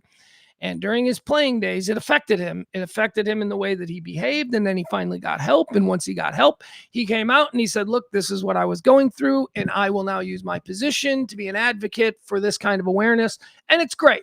As far as, being somebody who was trouble early in their career, it seems like Brandon Marshall has definitely cleaned up his act, gotten control of his emotional instability or his mental problems. And he's, he didn't have a career where he was, constantly being suspended and bounced out of the league and all that stuff. Most of that stuff ended when he got to Chicago. He was with the Denver Broncos and then Chicago, and then I think he went to the Jets for a number of years before retiring. Anyway, Brandon Marshall has been a very, very clear and vocal advocate for mental health awareness throughout his career. He now has a young son. He has a young son, and he posted a video, Brandon Marshall did, of the way he disciplines his young son. And now it's being framed. I don't, when you see a video on social media and the person who posts the video sets the context, I never believe it, because they're setting context to make us think something before we watch the video. So like this one says, ex-NFL Brandon Marshall is now under fire for making his son run at 2 a.m. to discipline him. Okay. So the 2 a.m. thing, what are you talking about? This might just be at 10 o'clock at night. This might 2 a.m. Where are you getting the 2 a.m. from? Anyway, let's watch the video. This is how Brandon Marshall disciplines his young son. And again, he's taking a lot of heat for it. So let's watch it, and we'll talk about it, and let's listen. It's no different than when we were in L.A., Santa Monica, running at midnight on the pier. We wanted to do that. We love to do that. And then there's correction. Then there's discipline. You're walking. Run. Discipline, correction is good. Even 2 a.m, we run. I don't got to put my hands on you. But I'm training you up to be a warrior. All right, so I guess it is 2 a.m. Okay. All right, so that whole little screed you can disregard. I'm training you to be a leader, to serve, to have discipline, to be better than me. Run. Let's go. If you don't start running, we're going to go 3 miles. So you better start running, because you don't know when I'm going to tell you to stop. You don't want to listen? We run. We work. 2 a.m. Let's go. Faster. I'm driving 3 miles per hour. You should be going at 8 or 9 miles per hour right now. Go. If this truck don't get to 9 miles per hour, I promise you we're going all the way to the gas station, which is 3 miles. Down and back is 3 miles. I'm at 4 miles. I'm at 5. I'm at 6. There we go. Now we moving. Run. Discipline. That's how you gonna learn it. Come on. All right, there you have it. That is the highly controversial video of Brandon Marshall disciplining his young son, who probably did something real shitty. I mean, if you've got a son, if you've got a young kid, a boy in particular, you know that sometimes you just want to. Anyway, obviously, that is not typical.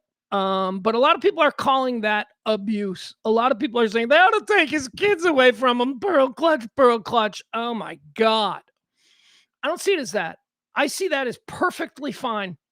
I see that as, I have to tell you, I was raised by a single mom.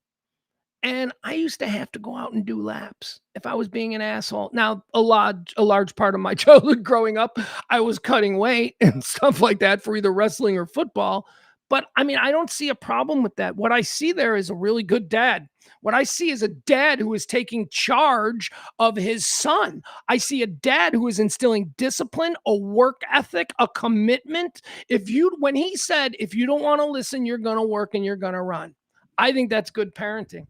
Now, I can see how it may not be for everybody, but, I mean, it's not that big of a problem. KB says, KB doesn't like it. He says, yeah, this is bullshit. I completely disagree.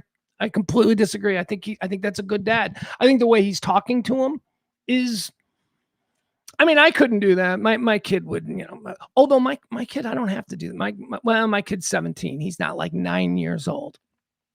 Here, let me, there was a couple of things here that I wanted to mention about this.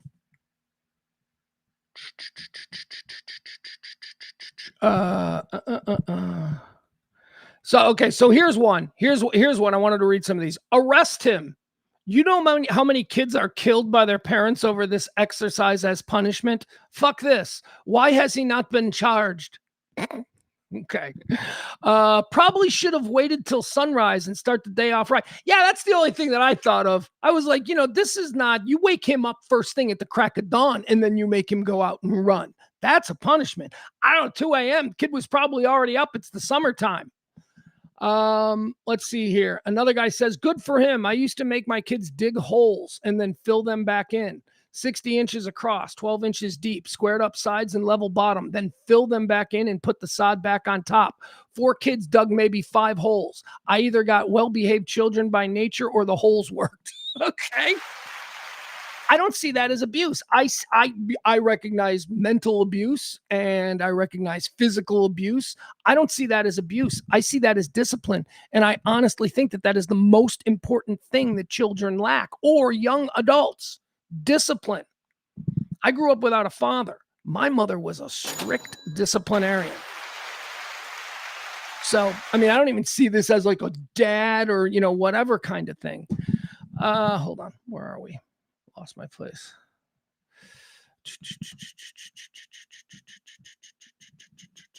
Says, run with him, Dad, if you're so disciplined. Well, okay. First of all, that kid can't run with Brandon Marshall. Okay, Brandon Marshall's not going to be running 4, 5, 6 miles an hour. So I get what you're saying. But it's a punishment.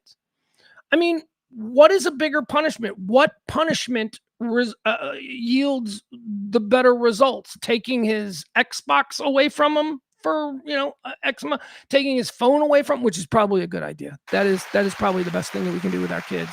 Take them away from any of their screens. I don't know. I think physical fitness, I think discipline in that way, I think making a kid do something that is hard work, gives him time to think about what he did. And maybe when I played football, taking a lap was like the last thing you wanted to do. It was a terrible thing. And when you were taking your lap, you're like, shit, I don't want to do this again. So guess what? You wouldn't hold or go off sides on the next play in practice because that made you think about what you were doing.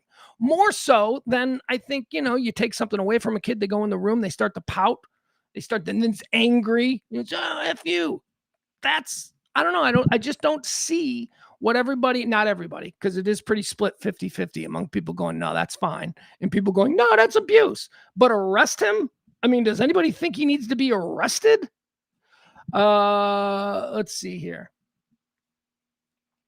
The part I don't like is that he filmed it. Yeah. I agree with you, Ross. That is that's a little bit, why are you filming it? I don't know why your son needs to be exploited in that way. That would be the only problem that I have with the thing. Kevin says, first off, what did the kid do? What did the kid do? Kevin's okay. Well, we don't know what the kid did. We don't know, but we can just imagine just being a little ass, just probably being a little ass.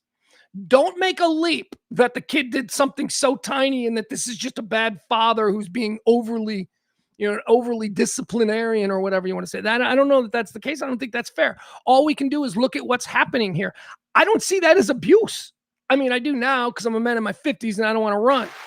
But if you're like a little 8, 9, 10-year-old kid, I don't see that as abuse. I see raising a hand to your kid as abuse. I don't see making him go and run 2 miles because he was being a little ass.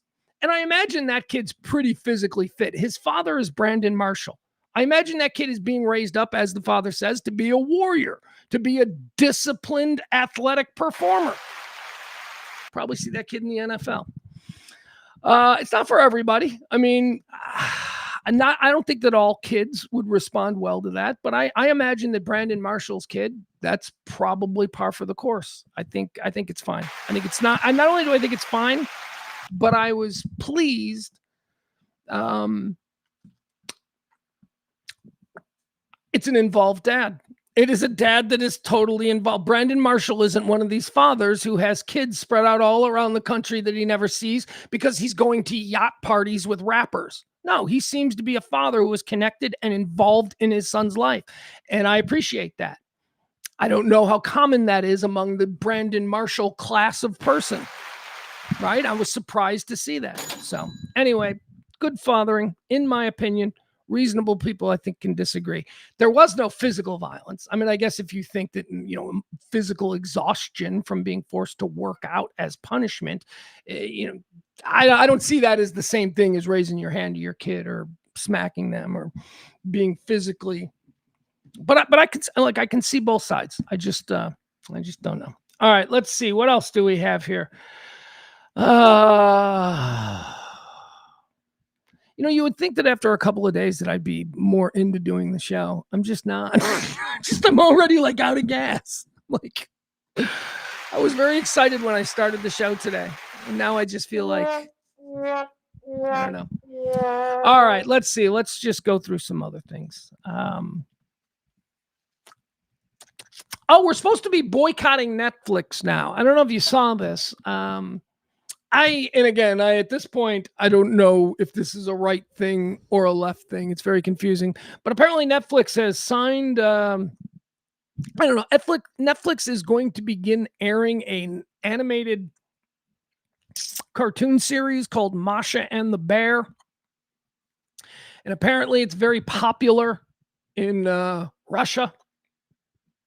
Now it's going to be available on Netflix, and people are freaking out because they're saying that this Masha and the Bear children's cartoon is funded by the Pentagon, and it is nothing but the Kremlin, and that it is nothing but Kremlin propaganda, right? Pentagon propaganda is something else, but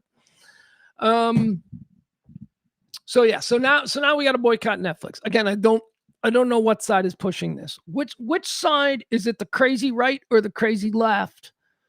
That is, maybe it's everybody. But the crazy right, they love the Kremlin.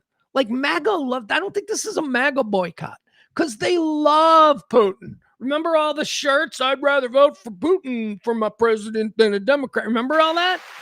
Remember when Putin was normalized by Trump because Trump kind of liked him?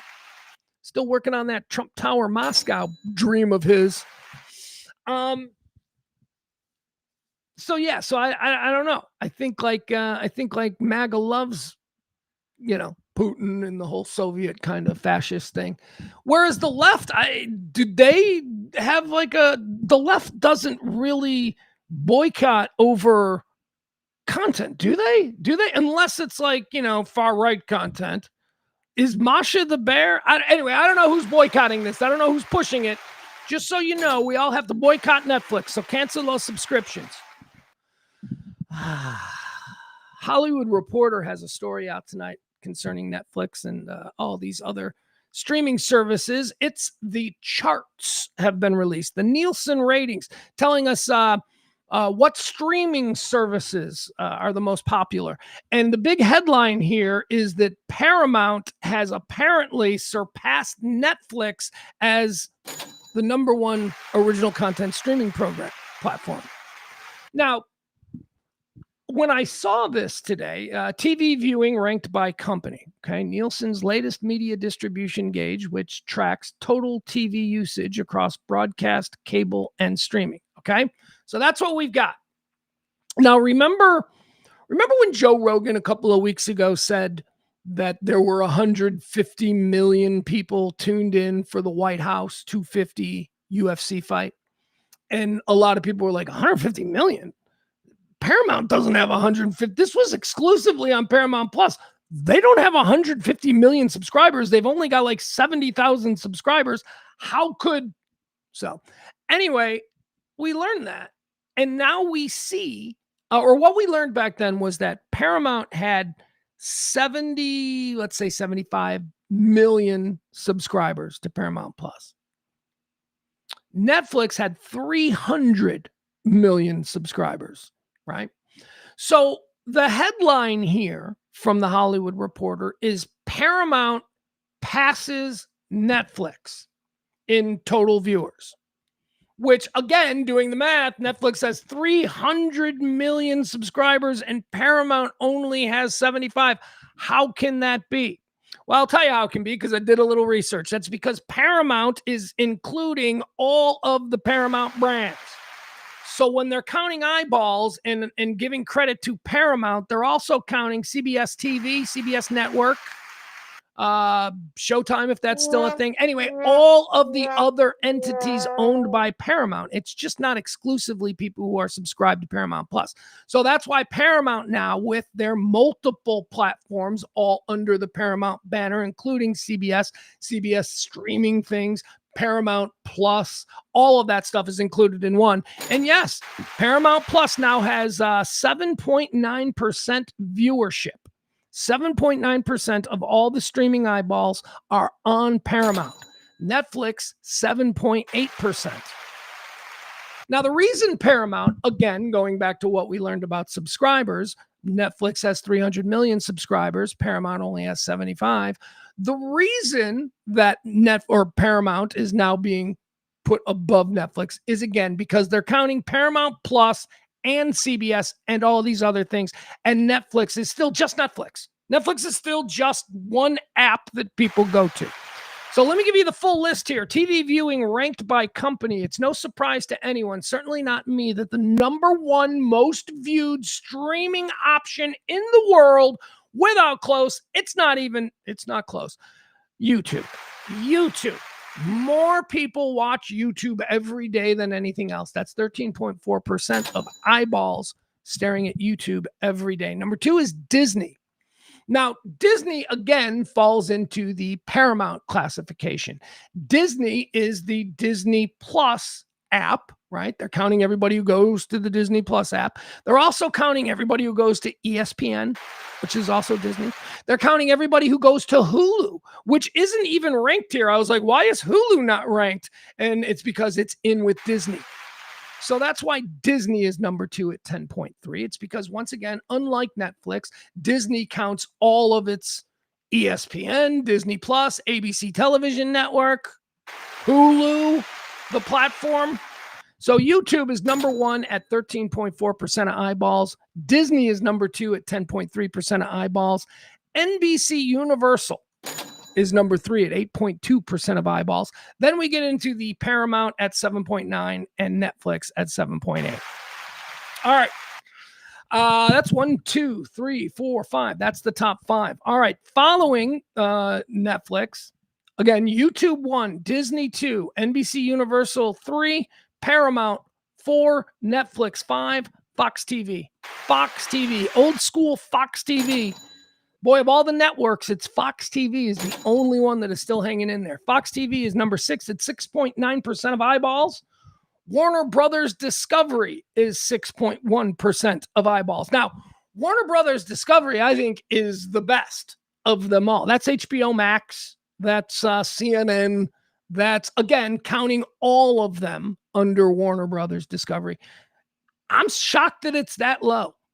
I say if I'm doing the desert island thing and they're like, well, you can only have one thing to watch, it would be YouTube. I'd be like, okay, I can only get one internet connection. Give me YouTube. That's all I care about.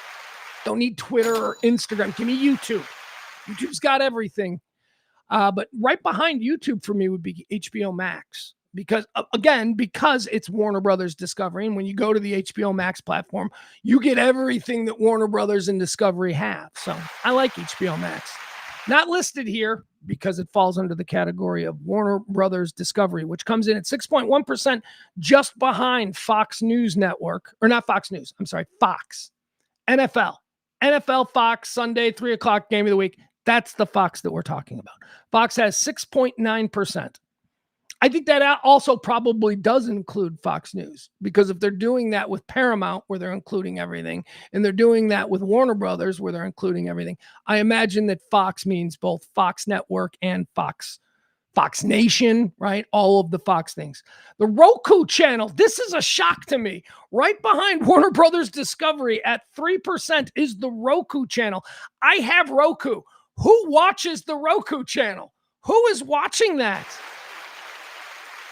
The Roku, have you ever gone to the Roku channel and hit the guide and just looked at all of these channels? Now, it looks very much like an old school 1990s cable directory. If you had cable TV and you hit guide, that's what the Roku channel looks like.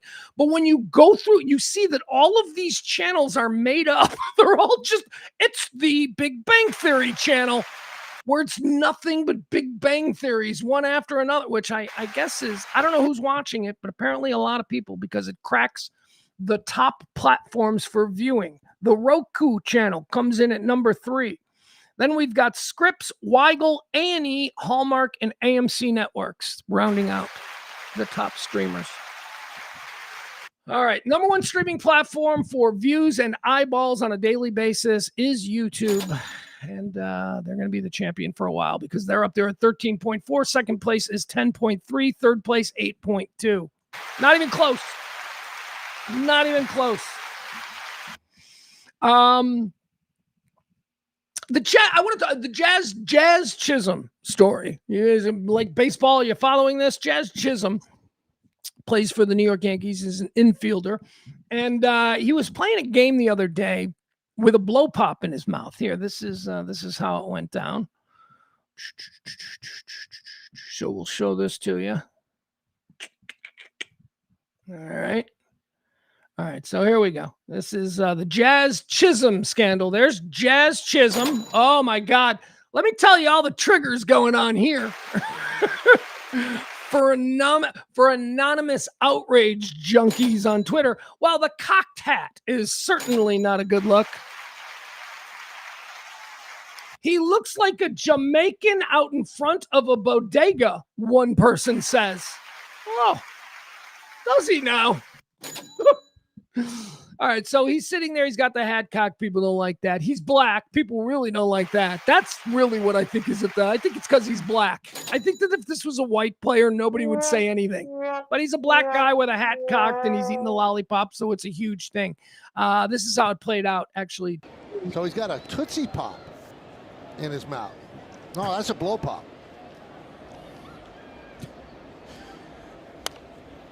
Little UL Washington. Remember, he had the toothpick. You brought up a Tootsie Roll. Yeah, no, I got it from the dugout. It's a Tootsie Pop. Yeah. I love a Tootsie Pop. Dangerous, though, to be playing with that in your mouth. All right, so there you have it. He got a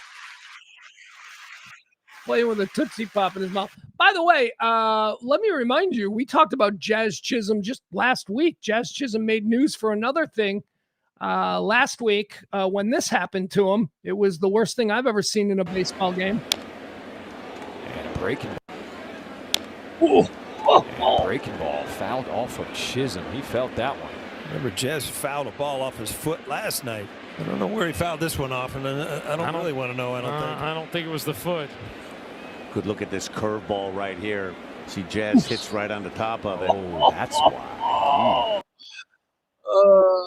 All right, let that man Let that man suck on a lollipop if he wants. I do. I feel like all of the criticism about Jazz Chisholm sucking on a lollipop while playing a baseball game is entirely race-driven. It seems like the only people who are really upset about it are middle-aged white men. And I know because I've gone through a lot of the comment sections and I'm like, there's something going on here that's other than because what do you care? Like I got into a conversation with somebody who I like who had an issue with it. And I said, well, why do you care? And he said, it's dangerous. I go, yeah, for a 12-year-old, like you don't want a 12-year-old. And maybe if you brought the argument that it's a bad example, but not many people brought that argument. Yes, a 12-year-old, a stupid kid probably shouldn't. A professional of his level? Are you kidding me? They mentioned UL Washington, a guy who played back in the 1980s. UL Washington famously played the entire game with a toothpick on his tongue, inside his mouth. Like you've seen guys do that where they flip out the toothpick and all that stuff. UL Washington had a toothpick in his mouth and they would show him in the outfit and he would just be flipping it and nobody said a damn thing. Now, UL Washington was also black, and I bet if that occurred in the social media era, a whole bunch of people would have comments on UL Washington. But back then, back in the 80s, people kept their racism to themselves because I really do think that this is an issue of he's a black guy. Look, the first one that I read was he looks like a Jamaican standing. Oh, shut the fuck up. We see where you're coming from. He's a grown-ass man. All right, is it a bad look? I don't know. I don't know if it's a bad look or not. I know that it's a provocative thing that he did that people got all upset about, but he's a grown man. Let him eat a goddamn lollipop if you want. What, is he out there not taking it seriously? No. Maybe that's the way he fucking dials in. I don't know. People chew gum. People stick giant wads of chewing tobacco. So don't give me, by the way, the chewing tobacco thing, even worse. You think that he's going to fall and he's going to die because the stick is going to go up through the roof of his mouth into his brain? What? It might hurt the top of his mouth, but that thing's not going to kill him. Literally, people are like, you could die. He could choke. He's a grown-ass man. He's a grown-ass free citizen of the United States. Let him fucking suck on a lollipop. What do you care? You're just looking. You're just looking because, quite frankly, again, I think it's because he's a black guy. I really think that that is a race-driven, and only because of the comments. Only because everybody who is commenting on it seems to fit a description. American flag, pro-MAGA stuff. It's just all very... The man got hit in the nuts last week, and it was absolutely insane. Can you people just let him have a lollipop if he wants? Oh, and by the way, here is something else that happens regularly. I took this picture last night just because I figured, oh yeah, nobody gives a shit about this unless it's the black guy in New York that nobody likes. Maybe later. Look at this. This is from yesterday's baseball game. This is Miguel Vargas. He's playing second base. Here's Miguel Vargas at yesterday's White Sox game. He's in the middle of a game here. So it won't get bigger. There you go. Can you see that? Miguel Vargas in 2026 plays games with a toothpick in his mouth, and nobody has ever said anything about how dangerous it is. But it's Jazz Chisholm, and he's a Yankee, so let's, he looks like a Jamaican standing out in front of a bodega selling loose cigarettes. Okay. All right. I can see you. I see what you're doing. Here's a weird video. Here, we'll show this one too. I like this video. This is, I shouldn't say I like this video. What I should say about this video is that, I don't know, it seems a little weird. Okay, so this was going around yesterday. So do you guys know, I guess I don't have it. Well, share. Will that share it? Yeah, there we go. Okay. This video was going around yesterday. It purports to show a young Sophie Rain. Now, you know who Sophie Rain is. She's the girl on the right who makes like $1 million a minute showing her boobs on OnlyFans to like 60-year-old dudes. That's her on the right now. And there you go. Young Sophie Rain there on the left. Let's watch. This video was uncovered. What's your name? Sophie. Sophie, nice to meet you. You just lost a tooth. What do you want to be when you grow up? A doctor and an astronaut. Oh my God, that is so precious. Space doctor. I've never actually heard anybody say they want to be an astronaut. All right, so there it is. Everybody got a good laugh at this. Oh, little Sophie Rain. Now she's a, OnlyFans sex worker. She works in the sex field.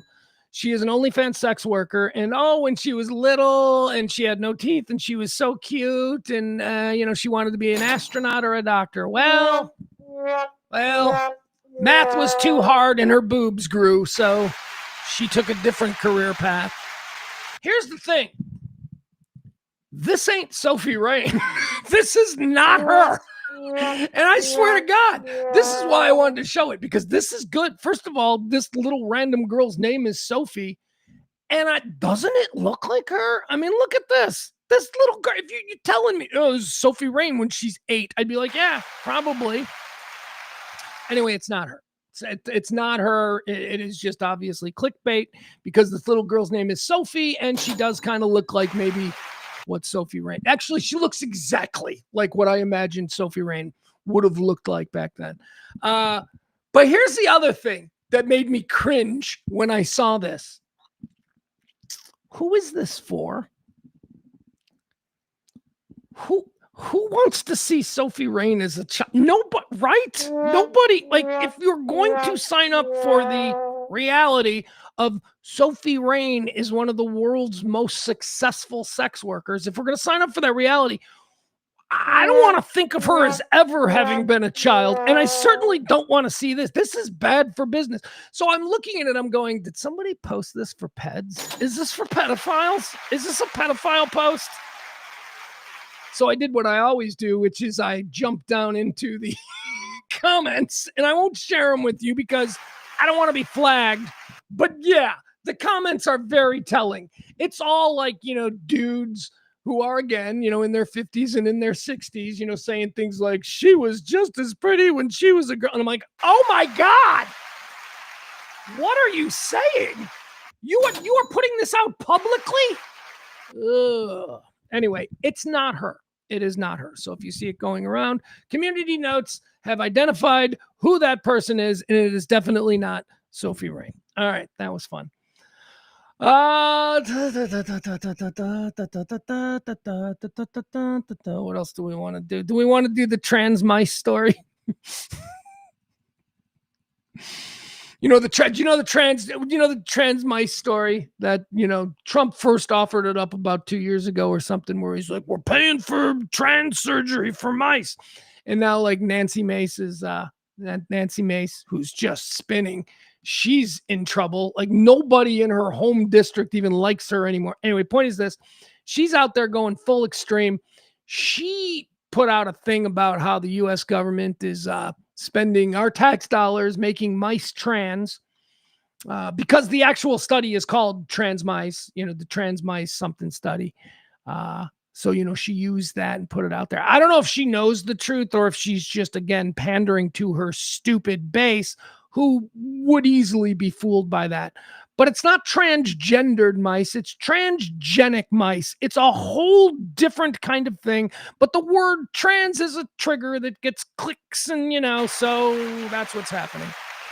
I won't even waste any more time on that. I had a whole thing. I was going to go into the whole trend. I was going to give you examples of other things that are intentionally misunderstood, intentionally put out there as, an incorrect sort of interpretation of whatever it is.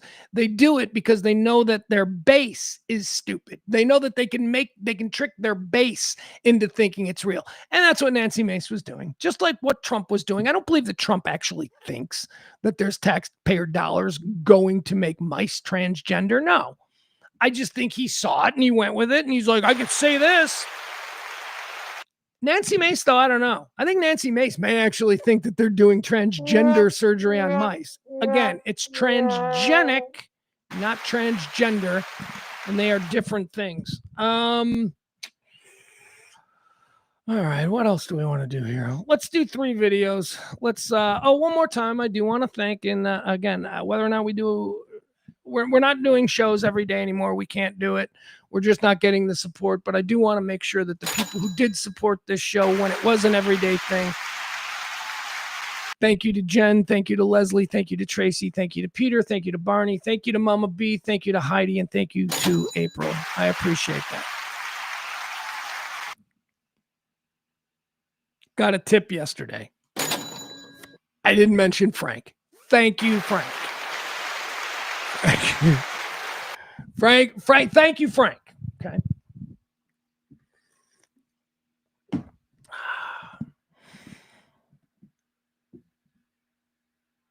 No, never mind. Just I don't want to go. We'll just thank you to everybody who supported the show. Thank you, Frank. I will say this. No, I won't say that. I won't say that. Thank you to anybody. Thank you to anybody that supports this show. All right. You can do that by going to Venmo or Cash App. Let's do 3 videos here. Let's talk about 3 things that are happening. 4th of July is coming up. You know, a lot of dummies out there who don't respect fireworks. Here's a guy who does not respect fireworks. This is going to be our first video. And it's always a guy who looks like, I'm watching this video and I'm like, oh yeah, this is totally a guy that would do this. This looks like a guy that would do something stupid like this. So they're out there at a little backyard. I don't know what they're doing, but dad is going to be firing maybe M80s or something out of a slingshot. All right, so that's what's happening here. Dad's showing off with explosives because whatever.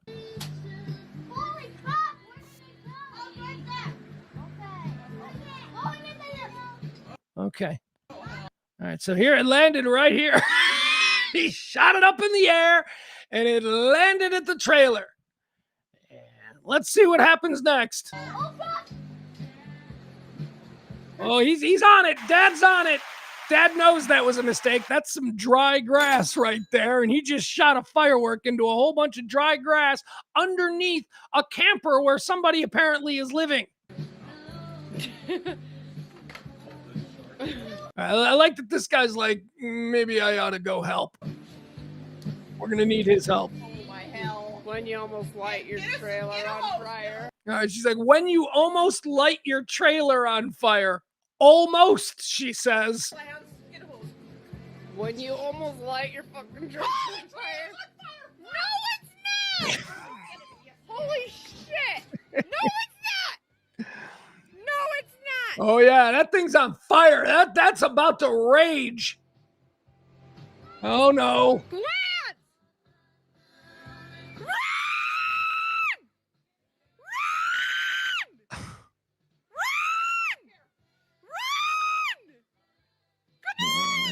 All right. Let's hope there's no guy. I don't know. Look at this poor guy. That's the guy who got up. Now, why is the woman filming just screaming, run? Why isn't the woman running with a bucket? Why isn't the woman helping that dude who is funneling? He's got like a trash can. He's filling it up with water to save the on-fire trailer that's there because dad's a moron. Hey, I'm going to shoot dang. You fucking idiot. That's what happens. But also, mom seems to be quite the idiot. What is mom doing screaming, run? She should be running. Everybody at that point needs to pitch in. Of course, only the men do. Because the woman is just going to scream, run! Run! Oh, that's upsetting. All right, let's see. What else do we have video-wise? Oh, you know, we do this with, is it Frankie Valli or Frankie Avalon? Which one's dead? I think it's Frankie Valli. We do this with Frankie Valli. Frankie Valli is like 215 years old now, and he still tours. Your great-great-grandma, if she's still alive, will probably, you know, appreciate a couple of tickets to see Frankie Valli. Frankie Valli, they keep trotting him out there, and, you know, he does concerts. And we've shown the videos. He's basically in a coma, and he just kind of wanders around the stage. And my take on it is, if he wants to do it, I mean, if it's fun for him, who are we to be like, this is exploitation? We don't know that. This might be his reason for living. Performers are like that. They love to get up there. So I don't have a problem with Frankie Valli doing it, but if he's going to do it, I'm going to sit here and make fun of it. Well, we've got another one. Not nearly as old as the 238-year-old Frankie Valli, but almost. I believe this concerns 118-year-old Rod Stewart. Let's talk about Rod Stewart. Rod Stewart's on tour. He's doing some shows. And in the middle of a show, Rod Stewart, just recently over the weekend, last weekend, Rod Stewart had to stop singing. I don't know if he was having a heart attack or he couldn't catch his breath, but if you remember Rod Stewart from the 70s and 80s, he used to kick soccer balls and he was a great front man. He was all over the stage. Let's check in on Rod Stewart and see how he's maintaining these days. Here we go. Rod Stewart live in concert. Be watching for the oxygen. They bring out oxygen. I see him. He's just standing there. I don't know. I guess he doesn't. These steps are a little too much for him. So Rod's going to just stay up here by the keyboard player.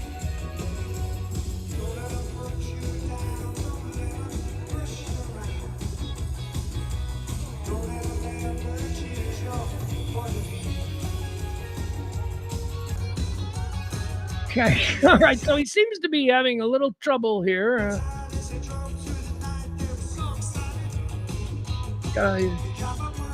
Like he can't move. He's got to lean on things. Yeah.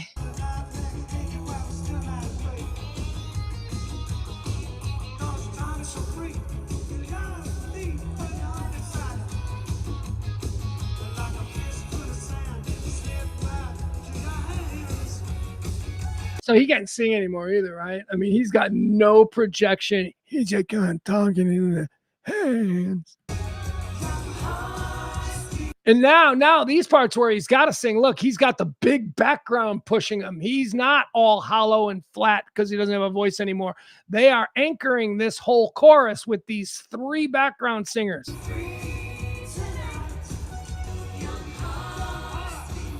You can't do it anymore. This is, again, same rules for Frankie Valli. If he likes to do it and he's enjoying it and it's his idea, then, you know, this might be the thing that keeps him going. So good for him. Let him keep doing it. But I can sit and watch it and go, I wouldn't pay for that garbage. All right, here they come. They're bringing the oxygen out now mid-song. Right, he's looking for the oxygen. Like, where is it? Give me the oxygen. He's like, I can't come in.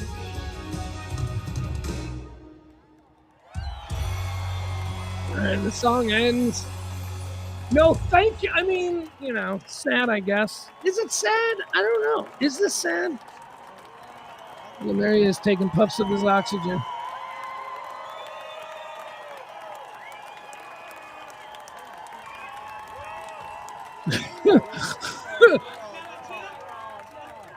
If you believe that he's being put out there by younger people who are just continuing to cash the register at his expense, yeah, this is a terrible thing. I don't believe that, though.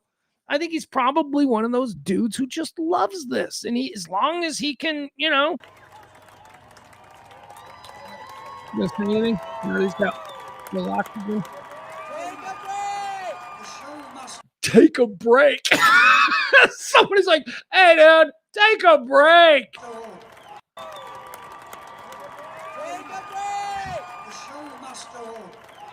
Yeah. All right, there you go. The show must go on. Show must go on. I once turned down an invitation to go to a party at Rod Stewart's house the night of the Grammys. Dick Hunter. We used to go to the Grammys every year, and you know, Dick. Everybody knows Dick Hunter. Dick Hunter somehow gets his way in with everybody. Fun fact: there is a cul-de-sac in Los Angeles. A cul-de-sac. You know what a cul-de-sac is? Like a court. And three of the dudes who live on this court are all really good friends. Those three people are Rod Stewart, Quincy Jones, and Joe Francis of Girls Gone Wild. And as you may recall from Richard Hunter in those days at 105.3, Richard's really good friends with Joe Francis from Girls Gone Wild. So whenever we would go to LA for something, there was always some, let's hang out with Joe Francis, at which I was always like, nah, let's not hang out with Joe. That guy seems like kind of a D-bag. And, you know, Dick liked D-bags. Dick was friends with Ron Jeremy, O.J. Simpson, Joe Francis. Seriously. Just, you guys know I'm telling the truth. You guys know that he had this whack pack of just really bad people. Anyway, we were at a bar across from the hotel. The Grammys were over, and we were actually watching the Grammys on TV because they air at a different time than live in LA. Because it's, it started at like 4:00 in the afternoon in LA, I think.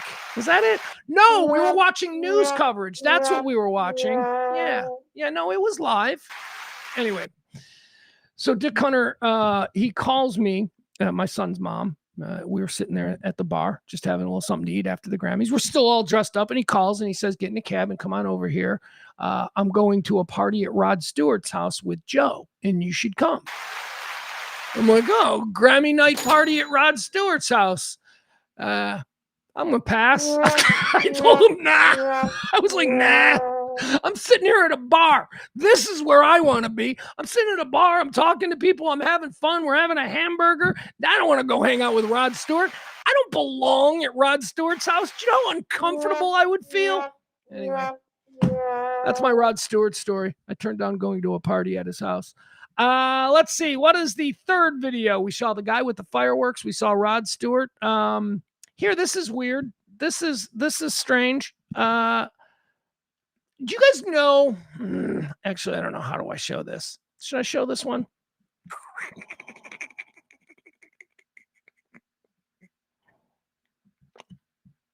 All right. And you know what? I'm going to show this one instead. All right, here we go. I don't know how to frame the thing. Bob Odenkirk is making... Hold on.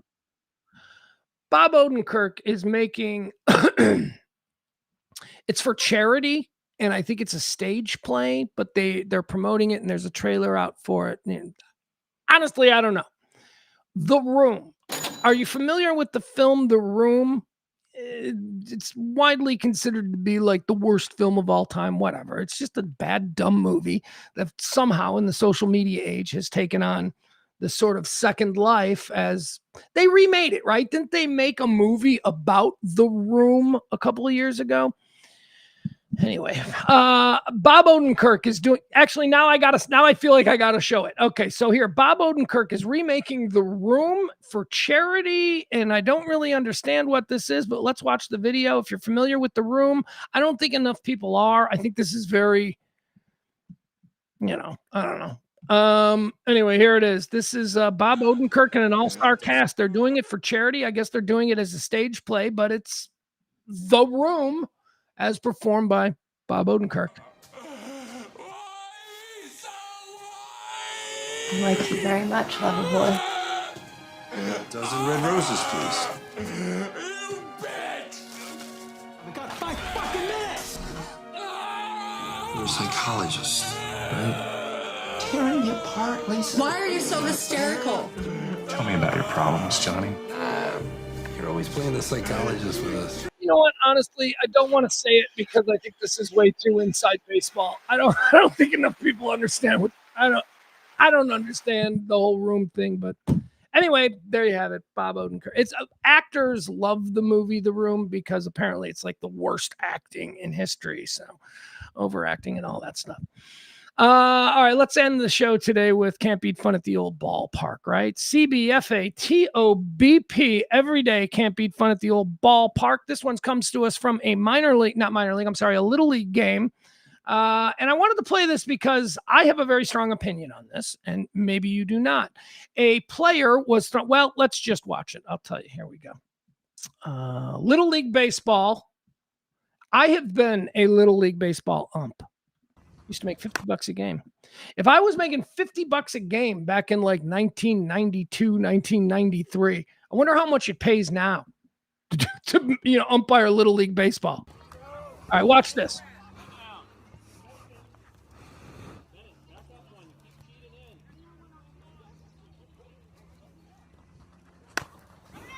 Hey, nope. Dead ball, no, dead ball. Hey, you're gone. You're gone, man.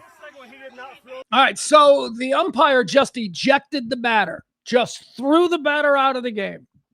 Do you know why? Did you notice why? I played catcher, and I've been an umpire. I know exactly why, and it was done on purpose.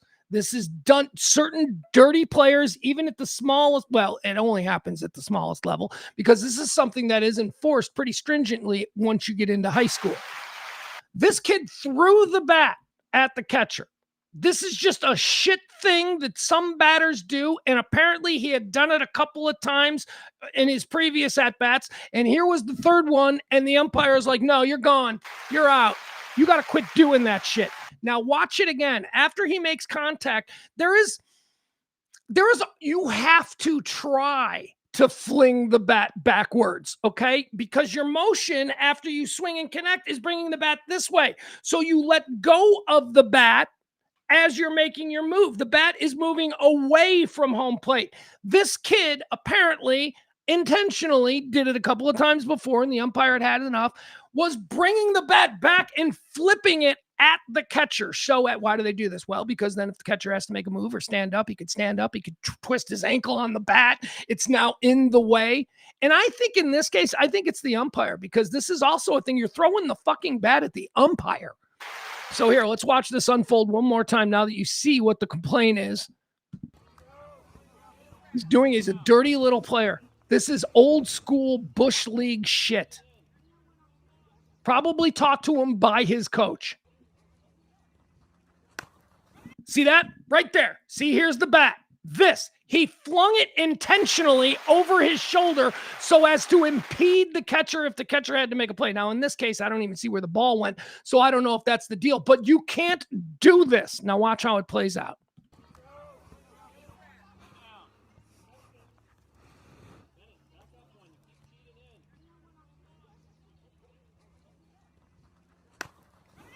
There it is. Hey, nope. Done. Nope. Dead ball. Nope. Dead ball. Dead ball. Hey, you're gone. You're gone, man. He did not throw the bat. Hey, I got on video, man. He's like, that time he didn't throw the bat. Obviously, the kid had been warned. Hey, you're gone. You're gone, man. He did not throw the bat. Hey, I got on video, man. Yeah, so do we. Yeah, I got on video, man. Swing. Hey, you're gone, man. And you're out. Dead ball. Dead ball. Yep. Right here. Yeah, he let go of it. He's got all his area to throw it back, coach. It's right here. Hey. On a backswing, that's legal. It's not on backswing, coach. It's not on backswing. I got on video, coach. I got on video. It was totally intentional. You're moving the bat in the opposite direction. In order for it to go backwards, you have to do it intentionally. No, you're wrong, coach. I had it right here. He's out. And he's gone. He dropped on the backswing. That's so many back calls all day long. You had it out for him all day. Yes. Okay, Mom. Yes, it's him. It's personal.